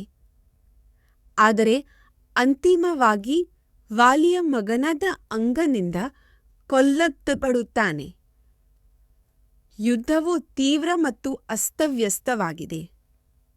ಅಂಗದನು ವಿಜಯಶಾಲಿಯಾಗಿ ಹೊರಹೊಮ್ಮುವ ಮೊದಲು ಎರಡೂ ಕಡೆಯವರು ಭಾರೀ ನಷ್ಟವನ್ನು ಅನುಪನ್ನ ತೀಕ್ಷ್ಣವಾದ ರಾವಣನ ಪ್ರಬಲ ರಾಕ್ಷಸರು ಅಕಾಂತನ ನೇತೃತ್ವದಲ್ಲಿ ರಾವಣನ ಪರವಾಗಿ ಹೋರಾಡಲು ಮಂಗ ಸೈನ್ಯದ ಕಡೆಗೆ ಸಾಗುತ್ತಾರೆ. ಯುದ್ಧವು ತೀವ್ರ ಮತ್ತು ತೀವ್ರವಾಗಿದ್ದು ಎರಡೂ ಕಡೆಯವರು ಭಾರೀ ನಷ್ಟವನ್ನು ಅನುಭವಿಸುತ್ತಾರೆ. ಅಕಾಂಪಿನ ಆರಂಭದಲ್ಲಿ ಅಶುಭ ಚಿಹ್ನೆಗಳಿಂದ ದುರ್ಬಲಗೊಂಡಿದ್ದರೂ ಶೌರ್ಯದಿಂದ ಹೋರಾಡುತ್ತಾನೆ. ಆದರೆ ಅಂತಿಮವಾಗಿ ಮೈಂಡ ಮತ್ತು ಪ್ರಬಲ ರಾಕ್ಷಸನಾದ ಅಕಂಪನನು ಬಾಣಗಳ ಸುರಿಮಳೆಯೊಂದಿಗೆ ಹನುಮಾನ್ ಮತ್ತು ಅವನ ಮಂಗ ಸೈನ್ಯದ ಮೇಲೆ ದಾಳಿ ಮಾಡುತ್ತಾನೆ. ಆದಾಗ್ಯೂ ಕೋಪ ಮತ್ತು ಹೆಮ್ಮೆಯಿಂದ ಉತ್ತೇಜಿಸಲ್ಪಟ್ಟ ಹನುಮಾನ್ ಅಕಂಪನದ ಮೇಲೆ ದಾಳಿ ಮಾಡಲು ಬೆಟ್ಟಗಳು ಮತ್ತು ಮರಗಳನ್ನು ಕಿತ್ತು ಹಾಕುತ್ತಾನೆ. ಇಬ್ಬರೂ ಭೀಕರ ಯುದ್ಧದಲ್ಲಿ ತೊಡಗುತ್ತಾರೆ. ಅಂತಿಮವಾಗಿ ಹನುಮಂತನ ಕೈಯಲ್ಲಿ ರಾಮ ಮತ್ತು ಮಂಗ ಸೈನ್ಯದ ವಿರುದ್ಧ ಯುದ್ಧದಲ್ಲಿ ರಾಕ್ಷಸರನ್ನು ಮುನ್ನಡೆಸುವಂತೆ ರಾವಣನು ಪ್ರಹ್ಲಾದನ್ನು ಆದೇಶಿಸುತ್ತಾನೆ. ವಿಜಯಕ್ಕಾಗಿ ಉತ್ಸುಕನಾಗಿದ್ದ ಪ್ರಹ್ಲಾದನು ಒಪ್ಪಿಕೊಳ್ಳುತ್ತಾನೆ ಮತ್ತು ತನ್ನ ಸಲಹೆಗಾರರೊಂದಿಗೆ ಮತ್ತು ಧೂಳು, ಶಬ್ದ ಮತ್ತು ಅವ್ಯವಸ್ಥೆಯ ಮೋಡದಿಂದ ಸುತ್ತುವರಿದ ಬೃಹತ್ ಸಂಖ್ಯೆಯ ಯೋಧರೊಂದಿಗೆ ಹೊರಟು ಹೋಗಿರುತ್ತಾನೆ. ಎರಡೂ ಕಡೆಯವರು ಒಬ್ಬರನ್ನೊಬ್ಬರು. ರಾಕ್ಷಸರ ಸೇನಾಧಿಪತಿಯಾದ ಪ್ರಹ್ಲಾದನು ನೀಲ ನೇತೃತ್ವದ ಮಂಗ ಸೈನ್ಯದ ಮೇಲೆ ದಾಳಿ ಮಾಡುತ್ತಾನೆ. ಭೀಕರವಾದ ಯುದ್ಧವು ನಡೆಯುತ್ತದೆ. ಎರಡೂ ಕಡೆಯವರು ಭಾರೀ ನಷ್ಟವನ್ನು ಅನುಭವಿಸುತ್ತಾರೆ. ಪ್ರಹ್ಲಾದನು ಅಂತಿಮವಾಗಿ ನೀಲನಿಂದ ಬೃಹತ್ ಬಂಡೆಯಿಂದ ಕೊಲ್ಲಲ್ಪಡುತ್ತಾನೆ ಮತ್ತು ಅವನ ಮರಣವು ರಾಕ್ಷಸರ ಹಿಮ್ಮೆಟ್ಟುವಿಕೆಗೆ ಕಾರಣವಾಗುತ್ತದೆ. ರಾಕ್ಷಸರಾಜನಾದ ರಾವಣನು ರಾಮ ಮತ್ತು ಲಕ್ಷ್ಮಣನ ಪಡೆಗಳ ಕೈಯಲ್ಲಿ ತನ್ನ ಸೇನಾಧಿಪತಿ ಪ್ರಹ್ಲಾದನ ಸಾವಿನಿಂದ ಕೋಪಗೊಂಡನು. ಅವನು ಉರಿಯುತ್ತಿರುವ ವಾಹನವನ್ನು ನಿರ್ಧರಿಸುತ್ತಾನೆ. ಎರಡು ಸೈನ್ಯಗಳು ರಾವಣನೊಂದಿಗೆ ಘರ್ಷಣೆ ಮಾಡುತ್ತವೆ. ಲಕ್ಷ್ಮಣನ ತೋಳನ್ನು ಚುಚ್ಚುವ ಡಾಟ್ ಸೇರಿದಂತೆ ವಿವಿಧ ತಂತ್ರಗಳು ಮತ್ತು ಶಸ್ತ್ರಾಸ್ತ್ರಗಳನ್ನು ಬಳಸುತ್ತದೆ. ದೊಡ್ಡ ಶಬ್ದಗಳು, ದೈಹಿಕ ದಾಳಿಗಳು ಮತ್ತು ಆನೆಗಳ ಸಹಾಯದಿಂದ ಅವನ್ನು ಎಬ್ಬಿಸುವ ತೀವ್ರವಾದ ಮತ್ತು ಸುದೀರ್ಘ ಪ್ರಯತ್ನದ ನಂತರ ರಾಕ್ಷಸರಿಂದ ರಾವಣನ ಸಹೋದರ ಕುಂಭಕರ್ಣನು ನಿದ್ರೆಯಿಂದ ಎಚ್ಚರಗೊಳ್ಳುತ್ತಾನೆ. ಎಚ್ಚರವಾದ ನಂತರ ಕುಂಭಕರ್ಣನು ಯುದ್ಧಕ್ಕೆ ಸಿದ್ಧನಾಗುತ್ತಾನೆ. ಮದ್ಯ ಮತ್ತು ಆಹಾರದಿಂದ ಉತ್ತೇಜಿಸಲ್ಪಡುತ್ತಾನೆ ಮತ್ತು ರಕ್ಷಾಶಕ್ತಿ. ರಾಮನು ತನ್ನ ಬೃಹತ್ ದೇಹ ಮತ್ತು ಚಿನ್ನದ ಆಭರಣಗಳೊಂದಿಗೆ ಬರುವ ಪ್ರಬಲ ರಾಕ್ಷಸನಾದ ಕುಂಭಕರ್ಣನನ್ನು ನೋಡುತ್ತಾನೆ. ರಾವಣನು ಮಂಗಗಳ ನುಂಗಲು 6 ತಿಂಗಳ ನಿದ್ರೆಯಿಂದ ಅವನನ್ನು ಎಚ್ಚರಗೊಳಿಸಿದ್ದಾನೆ. ವಿಭೀಷಣನು ಕುಂಭಕರ್ಣನ ಅಪಾರ ಶಕ್ತಿ ಮತ್ತು ದೇವರುಗಳು ಮತ್ತು ರಾಕ್ಷಸರ ವಿರುದ್ಧದ ಯುದ್ಧಗಳು ಸೇರಿದಂತೆ ಹಿಂದಿನ ಸಾಹಸಗಳ ಬಗ್ಗೆ ರಾಮನು ಮಂಗ ಪಡೆಗಳ ಸೇನಾಧಿಪತಿಯಾದ ನೀಲನಿಗೆ ರಾವಣನು ತನ್ನ ಸಹೋದರ ಕುಂಭಕರ್ಣನನ್ನು ಎಚ್ಚರಗೊಳಿಸಿ ಒಂದು ತುರ್ತು ಸಮಸ್ಯೆಯನ್ನು ಪರಿಹರಿಸಲು ಸಹಾಯ ಮಾಡುತ್ತಾನೆ. ಅವರ ಲಂಕೆಯ ನಗರವು ಮಂಗಗಳ ನೇತೃತ್ವದಲ್ಲಿ ರಾಮನ ಸೈನ್ಯದ ದಾಳಿಗೆ ಒಳಗಾಗಿದೆ. ರಾವಣನು ಕುಂಭಕರ್ಣನು ಮಂಗಗಳ ಪಡೆಗಳನ್ನು ನಾಶ ಮಾಡಲು ಮತ್ತು ಅದರ ಬಲವಾದ ರಾಕ್ಷಸ ಯೋಧರಿಂದ ಖಾಲಿ ಮಾಡಲಾದ ಅವರ ನಗರವನ್ನು ಉಳಿಸಲು ಕೇಳುತ್ತಾನೆ. ಕುಂಭಕರ್ಣನ ಮಾತುಗಳಿಂದ ಕೋಪಗೊಂಡ ರಾವಣನು ಆರಂಭದಲ್ಲಿ ಅವನ ಸಲಹೆಯನ್ನು ತಿರಸ್ಕರಿಸುತ್ತಾನೆ. ಆದರೆ ಅಂತಿಮವಾಗಿ ಅವರ ಶತ್ರುಗಳನ್ನು ಕೊಲ್ಲುವ ತನ್ನ ಸಹೋದರನ ವಾಗ್ದಾನಗಳಿಂದ ಸಮಾಧಾನಗೊಳ್ಳುತ್ತಾನೆ. ಕುಂಭಕರ್ಣನು ತನ್ನ ಸಾಮರ್ಥ್ಯದ ಬಗ್ಗೆ ಹೆಮ್ಮೆ ಪಡುತ್ತಾನೆ ಮತ್ತು ರಾಜನು ತನ್ನೊಂದಿಗೆ ಹೋರಾಡುವ ಅಗತ್ಯವಿಲ್ಲದೆ ರಾಮ ಮತ್ತು ಅವನ ಮಿತ್ರರನ್ನು ಸೋಲಿಸಬಹುದು ಎಂದು ರಾಮನ ಮೇಲೆ ದಾಳಿ ಮಾಡುವುದನ್ನು ವಿಳಂಬ ಮಾಡುವಂತೆ ಮಹೋದದ್ರಾಂಗಣಿಗೆ ಸಲಹೆ ನೀಡುತ್ತಾನೆ. ಬದಲಿಗೆ ಮೋಸಗಾರ ಯೋಜನೆಯನ್ನು ಸೂಚಿಸುತ್ತಾನೆ. ಕುಂಭಕರ್ಣ ಸೇರಿದಂತೆ 5 ರಾಕ್ಷಸರು ರಾಮನ ವಿರುದ್ಧ ಹೋರಾಡಲು ತೆರಳುತ್ತಿದ್ದಾರೆ ಮತ್ತು ನಂತರ ಹಿಂತಿರುಗುತ್ತಿದ್ದಾರೆ ಎಂದು ಘೋಷಿಸಲು ಅವನು ಶಿಫಾರಸು ಮಾಡುತ್ತಾನೆ. ಅವನನ್ನು ಕೊಂದಿದ್ದೇನೆ ಎಂದು ಹೇಳಿಕೊಳ್ಳುತ್ತಾನೆ. ಈ ತನ್ಮಧ್ಯೆ ಸೀತೆಯು ಉಡುಗೊರೆಗಳಿಂದ ಶಾಂತಳಾಗುತ್ತಾಳೆ. ಕುಂಭಕರ್ಣ ಎಂಬ ದೈತ್ಯ ರಾಕ್ಷಸನು ನಗರವನ್ನು ಪ್ರವೇಶಿಸಿ ಮಂಗಗಳನ್ನು ಓಡಿಹೋಗುವಂತೆ ಕಳುಹಿಸುತ್ತಾನೆ. ಮಂಗರಾಜನ ಮಗ ಅಂಗದ ಅವುಗಳನ್ನು ಹೋರಾಡಲು ಒಟ್ಟುಗೂಡಿಸುತ್ತಾನೆ. ಅವರು ಕುಂಭಕರ್ಣನನ್ನು ಸೋಲಿಸಬೇಕು ಅಥವಾ ಗೌರವದಿಂದ ಸಾಯಬೇಕು ಎಂದು ಹೇಳುತ್ತಾನೆ. ಆರಂಭಿಕ ಭಯದ ಹೊರತಾಗಿಯೂ ಮಂಗಗಳು ಅಂಗದನ ಭಾಷಣದ ನಂತರ ದೃಢವಾಗಿ ಸುಗ್ರೀವ ಮತ್ತು ಹನುಮಾನ್ ನೇತೃತ್ವದ ಮಂಗ ಸೈನ್ಯವು ರಾವಣನ ಪ್ರಬಲ ಸಹೋದರ ಕುಂಭಕರ್ಣನೊಂದಿಗೆ ತೊಡಗುತ್ತದೆ. ಗಾಯಗೊಂಡಿದ್ದರೂ ಕುಂಭಕರ್ಣನು ಮಂಗಳು ಮತ್ತು ಭೀಕರ ಯುದ್ಧದಲ್ಲಿ ತೊಡಗುತ್ತದೆ. ಗಾಯಗೊಂಡಿದ್ದರೂ ಕುಂಭಕರ್ಣನು ಮಂಗಗಳು ಮಧ್ಯಕ್ಕೆ ಬಾಣಗಳನ್ನು ಬೀರುತ್ತವಶಿಸುತ್ತಾನೆ. ಕುಂಭಕರ್ಣ ಮೊದಲನೆಲ್ಲ ನಂದಿ ರಾಕ್ಷಸರ ರಾಜನಾದ ರಾವಣನು ರಾಮನ ಕೈಯಲ್ಲಿ ತನ್ನ ಸಹೋದರ ಕುಂಭಕರ್ಣನ ಮರಣದ ಬಗ್ಗೆ ತಿಳಿದುಕೊಳ್ಳುತ್ತಾನೆ. ದುಃಖದಿಂದ ತುಂಬಿದ ಅವನು ಮೂರ್ಛೆ ಹೋಗುತ್ತಾನೆ ಮತ್ತು ತನ್ನ ಸಹೋದರ ನಷ್ಟವನ್ನು ದುಃಖಿಸಲು ಪುನರುಜ್ಜೀವನಗೊಳ್ಳುತ್ತಾನೆ. ರಾಮನನ್ನು ಕೊಲ್ಲುವ ಮೂಲಕ ಪ್ರತೀಕಾರ ತೀರಿಸಿಕೊಳ್ಳುವುದಾಗಿ ಪ್ರತಿಜ್ಞೆ ಮಾಡುತ್ತಾನೆ. ಕುಂಭಕರ್ಣನಿಲ್ಲದೆ ತಾನು ಇಂದ್ರನನ್ನು ವಶಪಡಿಸಿಕೊಳ್ಳಲು ಸಾಧ್ಯವಿಲ್ಲ ಎಂದು ರಾಕ್ಷಸರ ರಾಜನಾದ ರಾವಣ ಮತ್ತು ಅವನ ಪುತ್ರರು ತ್ರಿಸರಸ್ ಮತ್ತು ಮಹಾಪರ್ಚರ ನೇತೃತ್ವದಲ್ಲಿ ರಾಮನ ಕೋತಿ ಸೈನ್ಯದೊಂದಿಗೆ ಯುದ್ಧದಲ್ಲಿ ತೊಡಗುತ್ತಾರೆ. ರಾವಣನ ಮಗನಾದ ಅತಿಕಾಯನು ಲಕ್ಷ್ಮಣನೊಂದಿಗೆ ಭೀಕರ ಯುದ್ಧದಲ್ಲಿ ತೊಡಗುತ್ತಾನೆ.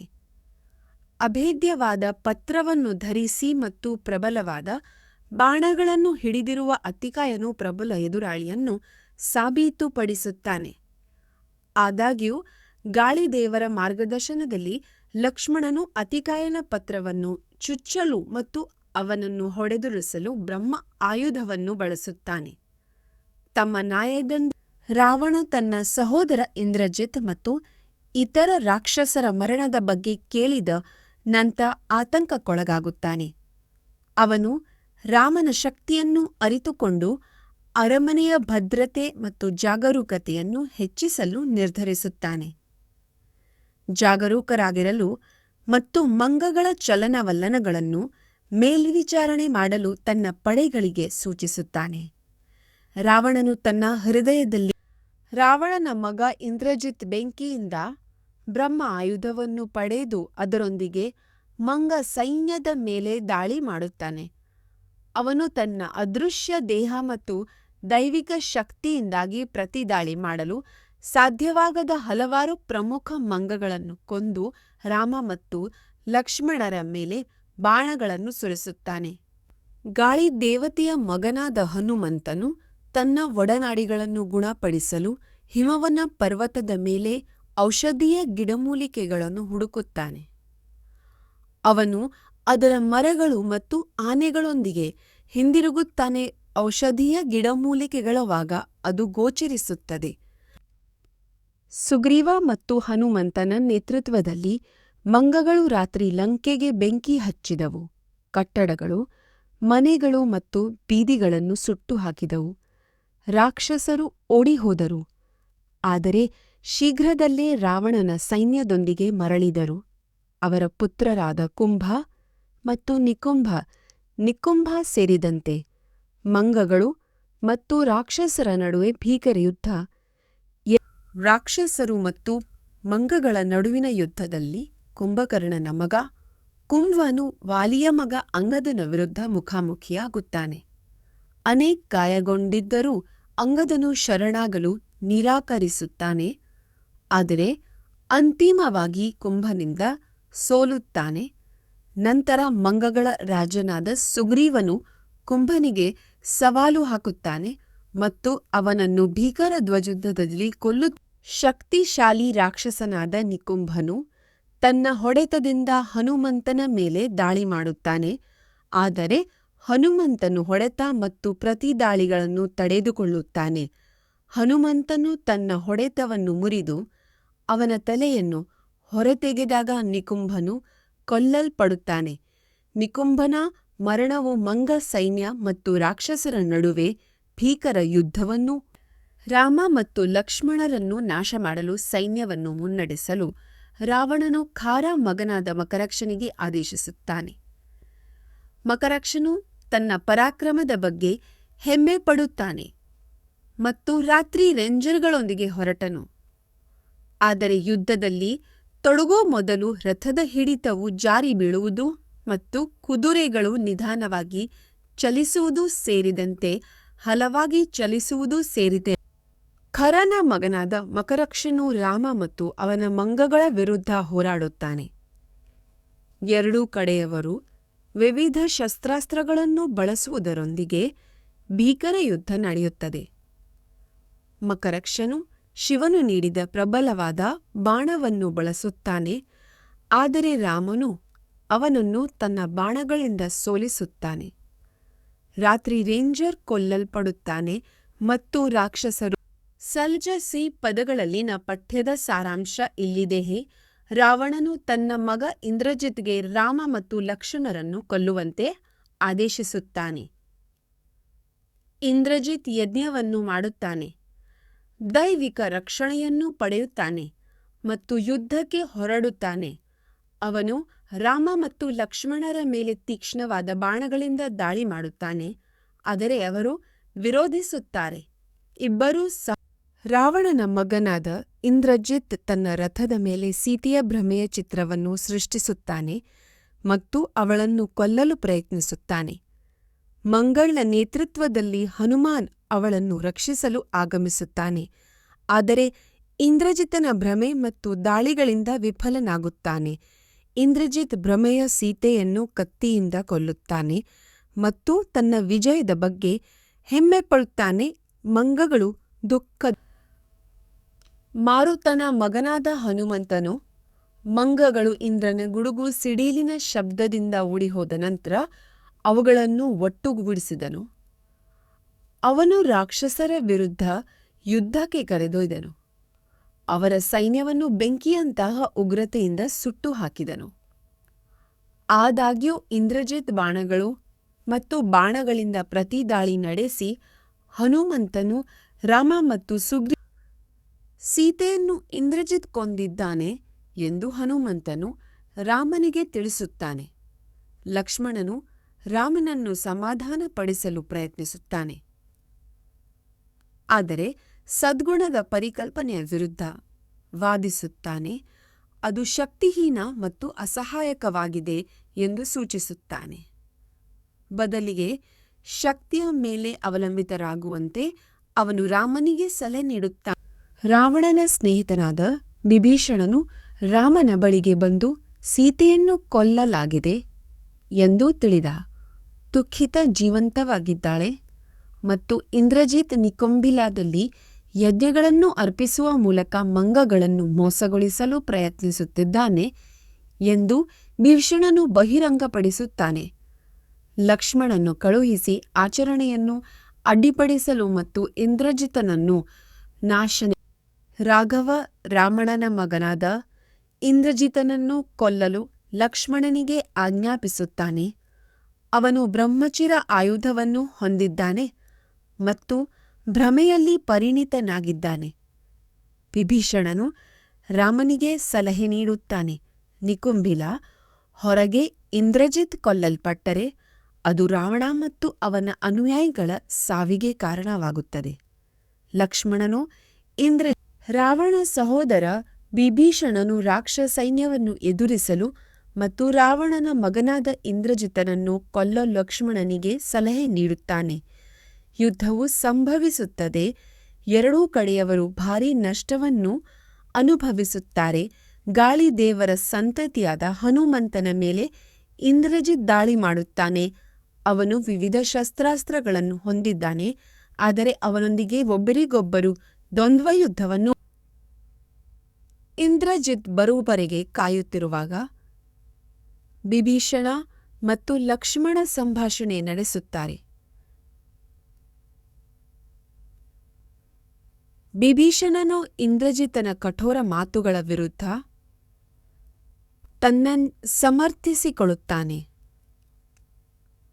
ಅವನ ಸದ್ಗುಣನ ಯುದ್ಧದ ಜಿತನನ್ನು ಮನು ರಾವಣ ದುಷ್ಕೃತ್ಯಗಳನ್ನು ರಾವಣನ ಮಗನಾದ ಇಂದ್ರಜಿತ್ ಬಾಣಗಳ ಸುರಿಮಳೆಯೊಂದಿಗೆ ಲಕ್ಷ್ಮಣನ ಮೇಲೆ ದಾಳಿ ಮಾಡುತ್ತಾನೆ. ಆದರೆ ಲಕ್ಷ್ಮಣನು ಇಂದ್ರಜಿತನ ಎದೆಯ ಮೇಲೆ 5 ಆವೇಗಭರಿತ ಬಾಣಗಳನ್ನು ಹಾರಿಸುವ ಮೂಲಕ ಪ್ರತಿಕ್ರಿಯಿಸುತ್ತಾನೆ. ಇಬ್ಬರೂ ಯೋಧರು ಗಾಯಗೊಂಡರು, ಆದರೆ ಇಬ್ಬರೂ ಸೋಲೊಪ್ಪಿಕೊಳ್ಳುವುದಿಲ್ಲ ಮತ್ತು ಎರಡೂ ಕಡೆಯವರು ಹೊಡೆತಗಳನ್ನು ವಿನಿಮಯ ಮಾಡಿಕೊಳ್ಳುತ್ತಾರೆ ಮತ್ತು ತಮ್ಮ ಪರಾಕ್ರಮವನ್ನು ರಾವಣನ ಮಗನಾದ ಇಂದ್ರಜಿತ್ ಲಕ್ಷ್ಮಣನೊಂದಿಗೆ ಭೀಕರ ಯುದ್ಧದಲ್ಲಿ ತೊಡಗುತ್ತಾನೆ. ಬಾಣಗಳಿಂದ ಗಾಯಗೊಂಡಿದ್ದರೂ ಮತ್ತು ಅವನ ರಕ್ಷಾಕವಚವು ಬಿದ್ದುಹೋದರೂ ಇಂದ್ರಜಿತ್ ಹೋರಾಡುವುದನ್ನು ಮುಂದುವರಿಸುತ್ತಾನೆ. ಲಕ್ಷ್ಮಣನನ್ನು 1000 ದಂಡೆಗಳಿಂದ ಚುಚ್ಚುತ್ತಾನೆ. ಇಬ್ಬರು ಯೋಧರು ಹೊಡೆತಗಳನ್ನು ವಿನಿಮಯ ಮಾಡಿಕೊಳ್ಳುತ್ತಾರೆ. ಅವರ ದೇಹಗಳನ್ನು ಕತ್ತರಿಸುತ್ತಾರೆ ಮತ್ತು ರಕ್ತದಿಂದ ಮುಚ್ಚುತ್ತಾರೆ. ಅವರು ಮಂಗಗಳು ಮತ್ತು ರಾಕ್ಷಸರ ನಡುವಿನ ಯುದ್ಧವು ತೀವ್ರಗೊಳ್ಳುತ್ತದೆ. ರಾವಣನ ಮಗ ಇಂದ್ರಜಿತ್ ರಾಕ್ಷಸರನ್ನು ಮುನ್ನಡೆಸುತ್ತಾನೆ. ಲಕ್ಷ್ಮಣ, ಹನುಮಾನ್ ಮತ್ತು ಜಂಬವನ್ ಶೌರ್ಯದಿಂದ ಹೋರಾಡುತ್ತಾರೆ, ಆದರೆ ಇಂದ್ರಜಿತ್ ಅವರನ್ನು ಧಿಕ್ಕರಿಸುತ್ತಲೇ ಇರುತ್ತಾನೆ.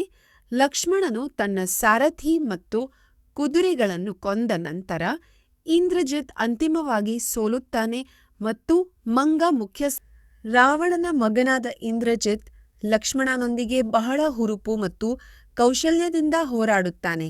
ಆದರೆ ಅಂತಿಮವಾಗಿ ಲಕ್ಷ್ಮಣನು ಶಕ್ತಿಯುತವಾದ ಐಂದ್ರ ಬಾಣವನ್ನು ವಿಸರ್ಜಿಸಿ ಇಂದ್ರಜಿತನ ತಲೆಯನ್ನು ಅವನ ದೇಹದಿಂದ ಬೇರ್ಪಡಿಸಿದಾಗ ಅವನ ಅಂತ್ಯವನ್ನು ಎದುರಿಸುತ್ತಾನೆ.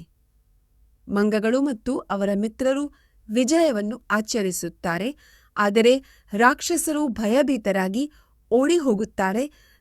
ತಾಲ್ಸಾಸೆ ಪದಗಳಲ್ಲಿನ ಪಠ್ಯದ ಸಾರಾಂಶ ಇಲ್ಲಿದೆಯೇ. ರಾಮ ಮತ್ತು ಅವನ ಸಹೋದರ ಲಕ್ಷ್ಮಣ ಮತ್ತೆ ಒಂದಾಗುತ್ತಾರೆ ಮತ್ತು ರಾವಣನ ಮಗನಾದ ಇಂದ್ರಜಿತನನ್ನು ಲಕ್ಷ್ಮಣನು ಕೊಂದಿದ್ದಕ್ಕೆ ರಾಮನು ಸಂತೋಷವನ್ನು ವ್ಯಕ್ತಪಡಿಸುತ್ತಾನೆ. ಅವನು ಯುದ್ಧದಲ್ಲಿ ಗಾಯಗೊಂಡ ಲಕ್ಷ್ಮಣನನ್ನು ತಬ್ಬಿಕೊಳ್ಳುತ್ತಾನೆ ಮತ್ತು ಸಾಂತ್ವನ ಮಾಡುತ್ತಾನೆ. ಲಕ್ಷ್ಮಣನ ಗಾಯಗಳನ್ನು ರಾವಣನು ತನ್ನ ಮಗ ಇಂದ್ರಜಿತನ ಮರಣದ ಬಗ್ಗೆ ಕೇಳಿದ ನಂತರ ಕೋಪಗೊಂಡು ತನ್ನ ನಷ್ಟಕ್ಕೆ ಪ್ರತೀಕಾರ ತೀರಿಸಿಕೊಳ್ಳುವುದಾಗಿ ಪ್ರತಿಜ್ಞೆ ಮಾಡುತ್ತಾನೆ. ಅವನು ಎಲ್ಲಾ ನ್ಯಾಯ ಮತ್ತು ನ್ಯಾಯವನ್ನು ತ್ಯಜಿಸಿ ಸೀತೆಯ ಮೇಲೆ ದಾಳಿ ಮಾಡಲು ನಿರ್ಧರಿಸುತ್ತಾನೆ. ಆದಾಗ್ಯೂ ಅವನಿಷ್ಠಾವಂತ ಸೇವಕ ಸುಪರ್ಕ್ವ ಮಧ್ಯಪ್ರವೇಶಿಸುತ್ತಾನೆ. ರಾವಣನಿಗೆ ತನ್ನ ಕೋಪವನ್ನು ಸೀತೆಯ ಬದಲು ರಾಮನಿಗೆ ಕೇಂದ್ರೀಕರಿಸಲು ರಾವಣನ ರಾಕ್ಷಸರ ಸೈನ್ಯವು ರಾಮನ ಮಂಗ ಪಡೆಗಳ ಮೇಲೆ ದಾಳಿ ಮಾಡುತ್ತದೆ. ಆದರೆ ರಾಮನು ಯುದ್ಧವನ್ನು ಪ್ರವೇಶಿಸುತ್ತಾನೆ. ವಿನಾಶಕಾರಿ ಬಾಣದ ಚಂಡಮಾರುತವನ್ನು ಬಿಚ್ಚಿ ಶತ್ರುಗಳನ್ನು ಕೊಲ್ಲುತ್ತಾನೆ. ಯುದ್ಧವು ಉಲ್ಬಣಗೊಳ್ಳುತ್ತಿದ್ದಂತೆ ರಾಮನು ಅದೃಶ್ಯನಾಗುತ್ತಾನೆ ಮತ್ತು ಅವನ ಬಾಣಗಳು ತಮ್ಮದೇ ಆದ ಜೀವಗಳನ್ನು ತೆಗೆದುಕೊಳ್ಳುವಂತೆ ತೋರುತ್ತದೆ. ಇದು ಅಂತಿಮವಾಗಿ ರಾವಣನ ಸೈನ್ಯದ ಸೋಲಿಗೆ ಕಾರಣವಾಗುತ್ತದೆ. ಇದು ಅಂತಿಮವಾಗಿ ತಮ್ಮ ಸಂಬಂಧಿಕರನ್ನು ರಾಮನು ಕೊಲ್ಲುತ್ತಿರುವುದನ್ನು ನೋಡಿದ ನಂತರ ರಾಕ್ಷಸರು ಹತಾಶೆಗೊಂಡಿದ್ದಾರೆ. ಇದರಲ್ಲಿ ಶೂರ್ಪನಖನು ಅವನಿಗೆ ಮಾಡಿದ ಕೆಟ್ಟ ಪ್ರಸ್ತಾಪವೂ ಸೇರಿದೆ. ಅವರು ರಾಮನಿಗೆ ಸರಿಸಮನಾಗಿಲ್ಲವೆಂದು ಅವರು ಅರಿತುಕೊಳ್ಳುತ್ತಾರೆ ಮತ್ತು ಬೆಂಕಿಯು ತನ್ನ ಹಾದಿಯಲ್ಲಿರುವ ಎಲ್ಲವನ್ನೂ ಸೇವಿಸಿದಂತೆ ಅವನು ಅಂತಿಮವಾಗಿ ಅವರೆಲ್ಲರನ್ನೂ ನಾಶಪಡಿಸುತ್ತಾನೆ. ವಿಭೀಷಣ ರಾಮನ ರಾಕ್ಷಸರ ದುಃಖದ ಕೂಗುಗಳಿಂದ ಕೋಪಗೊಂಡ ರಾವಣನು ರಾಮ ಮತ್ತು ಲಕ್ಷ್ಮಣನ ವಿರುದ್ಧ ಹೋರಾಡಲು ಸಿದ್ಧನಾಗುತ್ತಾನೆ. ಅವನು ತನ್ನ ರಾಕ್ಷಸ ಸೈನ್ಯವನ್ನು ಉದ್ದೇಶಿಸಿ ಮಾತನಾಡುತ್ತಾ ಮಂಗ ನಾಯಕರನ್ನು ಕೊಂದು ವಾನರ ಸೈನ್ಯವನ್ನು ನಾಶ ಮಾಡುವ ತನ್ನ ಯೋಜನೆಗಳ ಬಗ್ಗೆ ಹೆಮ್ಮೆ ಪಡುತ್ತಾನೆ. 8 ಕುದುರೆಗಳಿಂದ ಎಳೆಯಲ್ಪಟ್ಟ ಬೃಹತ್ ರಥದೊಂದಿಗೆ ರಾವಣನು ತನ್ನ ವಿನಾಶವನ್ನು ಸೂಚಿಸುವ ಕೆಟ್ಟ ಮಂಗದ ಮುಖ್ಯಸ್ಥನಾದ ಸುಗ್ರೀವನು ರಾವಣ ರಾಕ್ಷಸರ ವಿರುದ್ಧ ತನ್ನ ಸೈನ್ಯವನ್ನು ಮುನ್ನಡೆಸುತ್ತಾನೆ. ಭೀಕರ ಯುದ್ಧದಲ್ಲಿ ಸುಗ್ರೀವನು ನುರಿತ ಬಿಲ್ಲುಗಾರನಾದ ಸುಗ್ರೀವನು ಮುನ್ನಡೆಸುತ್ತಾನೆ. ಭೀಕರ ಯುದ್ಧದಲ್ಲಿ ಸುಗ್ರೀವನು ನುರಿತ ಬಿಲ್ಲುಗಾರನಾದ ಸುಗ್ರೀವನು ಅಂತಿಮವಾಗಿ ವಿರೂಪಾಕ್ಷನನ್ನು ಪ್ರಬಲವಾದ ಮುಷ್ಟಿಯ ಹೊಡೆತದಿಂದ ಸುಗ್ರೀವನ ನೇತೃತ್ವದ ಮಂಗ ಪಡೆಗಳೊಂದಿಗಿನ ಭೀಕರ ಯುದ್ಧದ ನಂತರ ರಾವಣನ ಸೈನ್ಯವು ಗಮನಾರ್ಹವಾಗಿ ಕಡಿಮೆಯಾಗುತ್ತದೆ. ರಾವಣನ ಮುಖ್ಯ ಯೋಧನಾದ ಮಹೋದರನು ಸುಗ್ರೀವನೊಂದಿಗೆ ಒಬ್ಬರಿಗೊಬ್ಬರು ದ್ವಂದ್ವಯುದ್ಧದಲ್ಲಿ ತೊಡಗುತ್ತಾನೆ. ಆದರೆ ಅಂತಿಮವಾಗಿ ಮಂಗರಾಜನ ಬಾಕುಗೆ ಬೀಳುತ್ತಾನೆ. ರಾಕ್ಷಸರು ಭಯದಿಂದ ಓಡಿ ಹೋಗುತ್ತಾರೆ ಮತ್ತು 10 ಕುತ್ತಿಗೆಯ ರಾವಣನು ಕೋಪಗೊಂಡಾಗ ರಾಘವನು ವಿಜಯದಿಂದ ಮಹಾಪಾಶ್ವ ಒಬ್ಬ ಶಕ್ತಿಶಾಲಿ ರಾಕ್ಷಸ ಅಂಗದನ ಸೈನ್ಯದ ಮೇಲೆ ತನ್ನ ಬಾಣಗಳಿಂದ ದಾಳಿ ಮಾಡಿ ಶಸ್ತ್ರಾಸ್ತ್ರ ಮತ್ತು ತಲೆಗಳನ್ನು ಕತ್ತರಿಸುತ್ತಾನೆ. ಅಂಗದನು ತನ್ನ ಕಬ್ಬಿಣದ ಪಾರಿಗದಿಂದ ಹೋರಾಡುತ್ತಾನೆ. ಆದರೆ ಮಹಾಪರ್ಷವನಿಗೆ ಪ್ರಜ್ಞೆ ಬರುತ್ತದೆ ಮತ್ತು ಅವನ ಮೇಲೆ ದಾಳಿ ಮಾಡುವುದನ್ನು ಮುಂದುವರಿಸುತ್ತಾನೆ. ಇಬ್ಬರು ಭೀಕರ ಯುದ್ಧದಲ್ಲಿ ತೊಡಗುತ್ತಾರೆ. ಅಂಗನು ಅಂತಿಮವಾಗಿ ರಾವಣನು ತನ್ನ ರಥದಿಂದ ರಾಮ ಮತ್ತು ಲಕ್ಷ್ಮಣನ ಮೇಲೆ ದಾಳಿ ಮಾಡುತ್ತಾನೆ. ಆದರೆ ಅವರು ತಮ್ಮ ಬಾಣಗಳಿಂದ ಪ್ರತೀಕಾರ ತೀರಿಸಿಕೊಳ್ಳುತ್ತಾರೆ. ಎರಡೂ ಕಡೆಯವರು ಪ್ರಬಲ ಹೊಡೆತಗಳನ್ನು ನೀಡುವುದರೊಂದಿಗೆ ಎರಡೂ ಸೈನ್ಯಗಳು ಭೀಕರ ಯುದ್ಧದಲ್ಲಿ ಘರ್ಷಣೆಗೊಳ್ಳುತ್ತವೆ. ರಾವಣನು ಅನೇಕ ತಲೆಗಳ ಬಾಣಗಳನ್ನು ಹಾರಿಸಲು ಅಸುರ ಆಯುಧವನ್ನು ರಾಮ ತನ್ನ ಆಯುಧವನ್ನು ವಿಫಲಗೊಳಿಸಿದ ನಂತರ ಕೋಪಗೊಂಡ ರಾವಣನು ವಿನಾಶಕಾರಿ ಸೌರ ಆಯುಧವನ್ನು ಬಿಚ್ಚಿಡುತ್ತಾನೆ. ರಾಘವನು ಗಾಂಧರ್ವ ಆಯುಧದಿಂದ ಪ್ರತಿರೋಧಿಸುತ್ತಾನೆ. ಆದರೆ ಅಂತಿಮವಾಗಿ ರಾವಣನ 10 ಬಾಣಗಳಿಗೆ ಬಲಿಯಾಗುತ್ತಾನೆ. ಲಕ್ಷ್ಮಣನು ಮಧ್ಯಪ್ರವೇಶಿಸಿ ರಾವಣನ ಮಾನವ ತಲೆಯ ಮಟ್ಟವನ್ನು ಚುಚ್ಚುತ್ತಾನೆ. ನಂತರ ರಾವಣನು ಲಕ್ಷ್ಮಣನಿಂದ ಬಾಣನ್ನು ಚಾಲ್ಸೆ ಪದಗಳಲ್ಲಿನ ಪಠ್ಯದ ಸಾರಾಂಶ ಇಲ್ಲಿದೆ. ರಾವಣನಿಂದ ಗಾಯಗೊಂಡ ತನ್ನ ಸಹೋದರ ಲಕ್ಷ್ಮಣನ ನೋಡಿ ಲಕ್ಷ್ಮಣನು ಸತ್ತಿಲ್ಲ ಎಂದು ಸುಷೇಣನು ಅವನಿಗೆ ಭರವಸೆ ನೀಡುತ್ತಾನೆ ಮತ್ತು ಲಕ್ಷ್ಮಣನನ್ನು ಪುನರುಜ್ಜೀವನಗೊಳಿಸಲು ಔಷಧೀಯ ಗಿಡಮೂಲಿಕೆಗಳನ್ನು ತರಲು ಹನುಮಂತನಿಗೆ ಸೂಚನೆಗಳನ್ನು ನೀಡುತ್ತಾನೆ. ಯೋಜನೆಯು ಯಶಸ್ವಿಯಾಗುತ್ತದೆ ಮತ್ತು ಲಕ್ಷ್ಮಣನು ಗುಣಮುಖನಾಗುತ್ತಾನೆ. ರಾಮ ಮತ್ತು ರಾವಣನು ಭೀಕರವಾದ ಯುದ್ಧದಲ್ಲಿ ತೊಡಗುತ್ತಾರೆ. ಎರಡೂ ಕಡೆಯವರು ಪ್ರಬಲ ಹೊಡೆತಗಳನ್ನು ವಿನಿಮಯ ಮಾಡಿಕೊಳ್ಳುತ್ತಾರೆ. ಇಬ್ಬರು ವೀರರು ಘರ್ಷಣೆಗೊಳ್ಳುವುದನ್ನು ದೇವತೆಗಳು ವಿಸ್ಮಯದಿಂದ ನೋಡುತ್ತಾರೆ. ಅವರ ಶಕ್ತಿಗಳು ಹೊಂದಾಣಿಕೆಯಾಗುತ್ತವೆ. ರಾಮನು ಅಂತಿಮವಾಗಿ ರಾವಣನ ಕುದುರೆಗಳು ಮತ್ತು ದೇಹವನ್ನು ಬಾಣಗಳಿಂದ ಚುಚ್ಚುತ್ತಾನೆ. ರಾಮನ ಮಾತುಗಳಿಂದ ಕೋಪಗೊಂಡ ರಾವಣನು ಅವನ ಮೇಲೆ ಬಾಣಗಳನ್ನು ಸುರಿಸಿದನು. ಆದರೆ ಅವನನ್ನು ಅಲುಗಾಡಿಸಲು ಸಾಧ್ಯವಾಗಲಿಲ್ಲ. ರಾಮನು ಕೋಪದಿಂದ ಹೊರಬಂದು ರಾವಣನನ್ನು ಉದ್ದೇಶಿಸಿ ಅವನ ಕಾರ್ಯಗಳನ್ನು ಟೀಕಿಸಿದನು ಮತ್ತು ಅವನ ಘನತೆಯನ್ನು ಅವಮಾನಿಸಿದನು. ನಂತರ ರಾಮನು ಬಾಣಗಳನ್ನು ಹಾರಿಸಿದನು. ರಾವಣನು ನುಗ್ಗರಿಸಿದನು ಮತ್ತು ಅವನ್ನು ಯುದ್ಧದಿಂದ ಹಿಂದೆ ಸರಿಯುವ ತನ್ನ ಸಾರಥಿಯ ನಿರ್ಧಾರದಿಂದ ಕೋಪಗೊಂಡ ರಾವಣನು ಅವನಂಚೆ ಹೇಡಿತನ ಮತ್ತು ಲಂಚದ ಆರೋಪವನ್ನು ಮಾಡುತ್ತಾನೆ. ಆದಾಗ್ಯೂ ಅವನು ರಾವಣನ ಸುರಕ್ಷತೆ ಮತ್ತು ಯೋಗಕ್ಷೇಮದ ಕಾಳಜಿಯಿಂದ ವರ್ತಿಸಿದ್ದಾನೆ ಎಂದು ಸಾರಥಿಯು ವಿವರಿಸುತ್ತಾನೆ, ಏಕೆಂದರೆ ಅವನು ದಣಿದಿದ್ದನು ಮತ್ತು ಶಕುನಗಳು ಅಗಸ್ತ್ಯನು ರಾವಣನನ್ನು ಸೋಲಿಸಲು ರಾಮನಿಗೆ ಆದಿತ್ಯ ಹೃದಯ ಸ್ತೋತ್ರವನ್ನು ಕಲಿಸುತ್ತಾನೆ.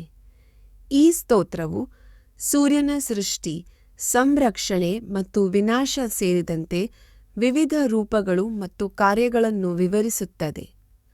ಅಗಸ್ತ್ಯನು ಸೂರ್ಯನನ್ನು ಏಕಾಗ್ರತೆಯಿಂದ ಪೂಜಿಸಲು ಮತ್ತು ಯುದ್ಧದಲ್ಲಿ ವಿಜಯವನ್ನು ಸಾಧಿಸಲು ಸ್ತೋತ್ರವನ್ನು ಪಠಿಸಲು ರಾಮ ಮತ್ತು ರಾವಣ ತಮ್ಮ ರಥಗಳು ಸಮೀಪಿಸುತ್ತಿದ್ದಂತೆ ಭೀಕರವಾದ ಯುದ್ಧದಲ್ಲಿ ತೊಡಗುತ್ತಾರೆ. ರಾವಣನ ರಥವನ್ನು ಭವ್ಯತೆ ಮತ್ತು ಭೀತಿಯೊಂದಿಗೆ ವಿವರಿಸಲಾಗಿದೆ, ಆದರೆ ಅದು ಅಂತಿಮವಾಗಿ ಮತಾಲಿಯ ಚಾಲನೆಯಿಂದ ಉಂಟಾದ ಧೂಳಿನಿಂದ ಆವರಿಸಲ್ಪಟ್ಟಿದೆ. ಕೋಪಗೊಂಡ ಆದರೆ ತಾಳ್ಮೆಯುಳ್ಳ ರಾಮನು ರಾವಣನನ್ನು ಎದುರಿಸಲು ಇಂದ್ರನ ಬಿಲ್ಲು ಮತ್ತು ಬಾಣಗಳನ್ನು ಎತ್ತುತ್ತಾನೆ. ಅವನು ರಾಮನನ್ನು ಬಾಣಗಳೆದುತ್ತಾನೆ. ರಾಮ ಮತ್ತು ರಾವಣರು ತಮ್ಮ ಪರಾಕ್ರಮವನ್ನು ಪ್ರದರ್ಶಿಸುತ್ತಾ ಭೀಕರ ಯುದ್ಧದಲ್ಲಿ ತೊಡಗುತ್ತಾರೆ. ಇಬ್ಬರೂ ಪರಸ್ಪರ ಹೊಡೆಯುವ ಬಾಣಗಳನ್ನು ಎಸೆಯುತ್ತಾರೆ, ಆದರೆ ಇಬ್ಬರೂ ವಿಫಲರಾಗುವುದಿಲ್ಲ. ರಾವಣನು ರಾಮನ ಪೆನ್ನನ್ ಅನ್ನು ಮುರಿಯುತ್ತಾನೆ, ಆದರೆ ರಾಮನು ರಾವಣನ ಧ್ವಜವನ್ನು ಚುಚ್ಚುತ್ತಾನೆ.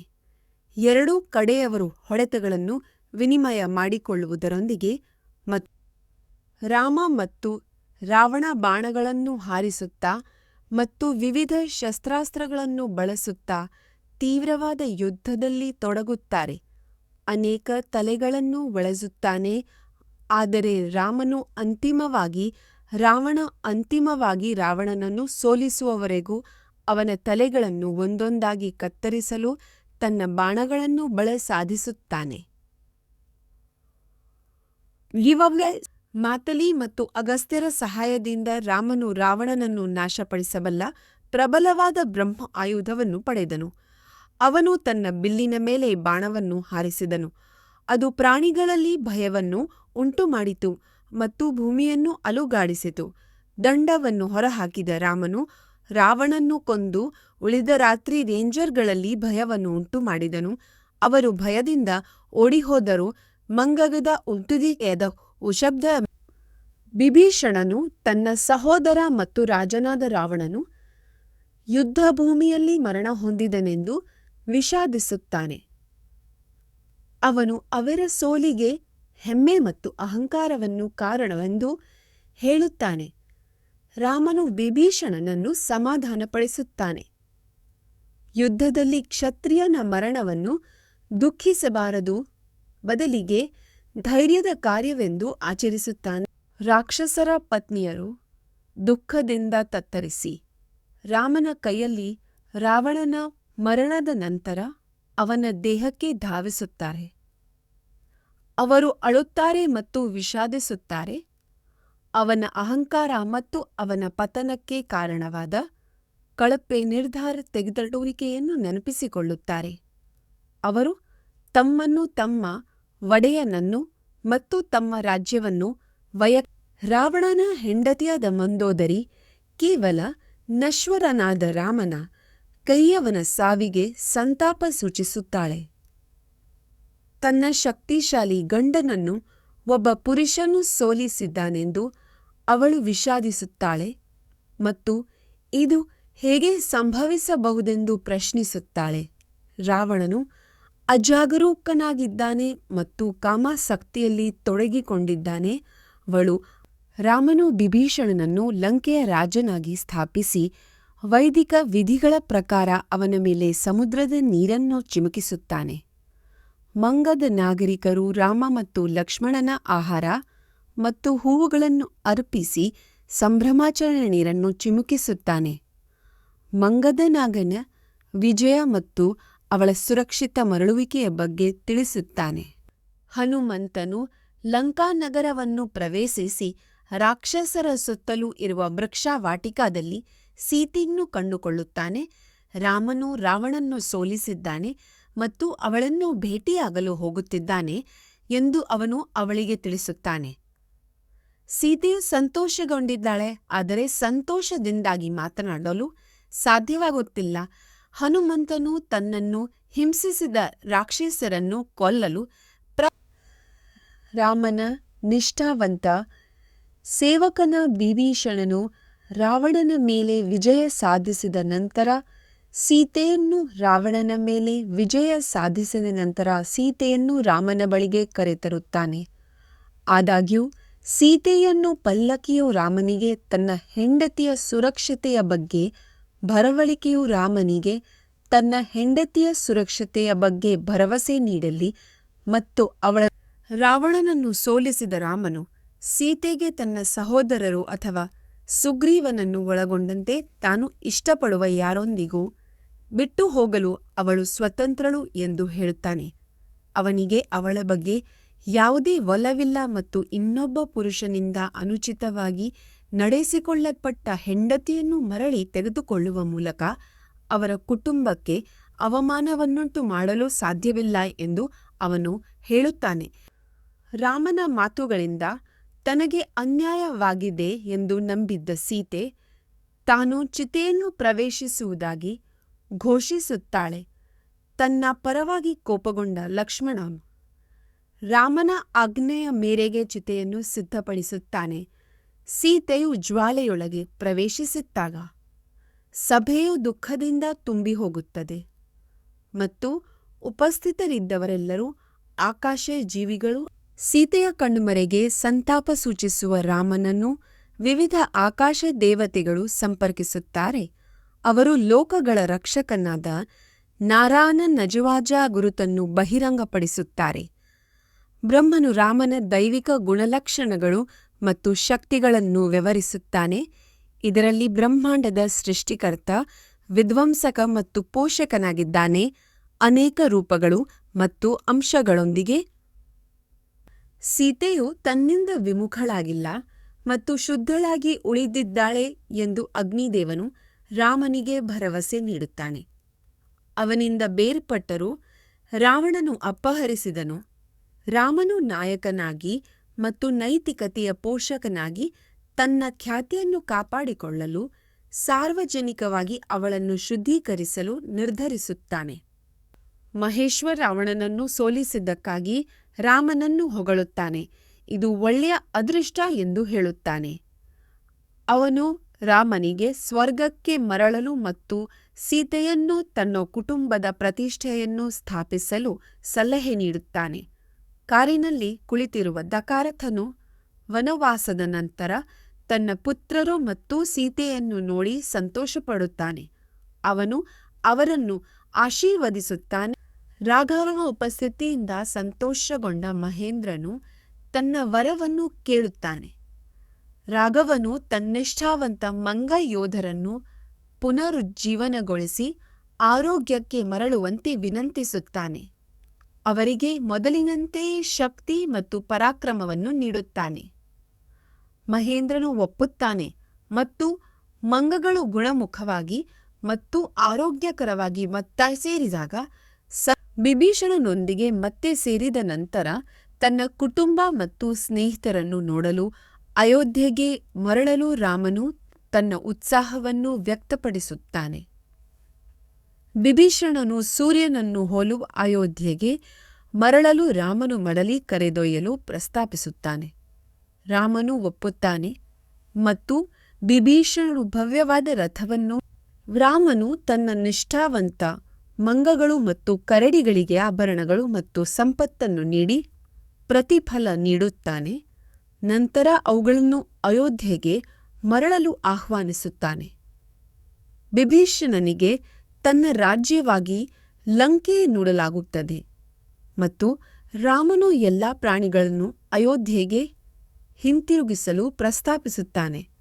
ಅಲ್ಲಿ ಅವರು ನಗರದ ತೋಟಗಳು ಮತ್ತು ರಾವಣನ ವಿರುದ್ಧದ ಯುದ್ಧದಿಂದ ಉಂಟಾದ ವಿನಾಶವನ್ನು ರಾಮನು ಸೀತೆಗೆ ತೋರಿಸುತ್ತಾನೆ.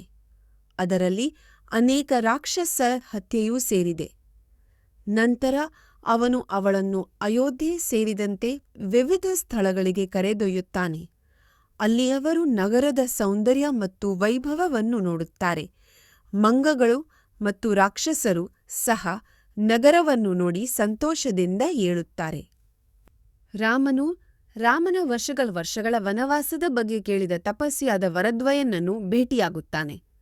ವರದ್ವಯನನು ರಾಮನ ಧರ್ಮನಿಷ್ಠೆಯನ್ನು ಹೊಗಳುತ್ತಾನೆ ಮತ್ತು ಭರತನು ಮರಳಲು ಕಾಯುತ್ತ ವರದಿಯಾಗಿ ವರದ್ವಯನನು ರಾಮನ ಧರ್ಮನಿಷ್ಠೆಯನ್ನು ಹೊಗಳುತ್ತಾನೆ.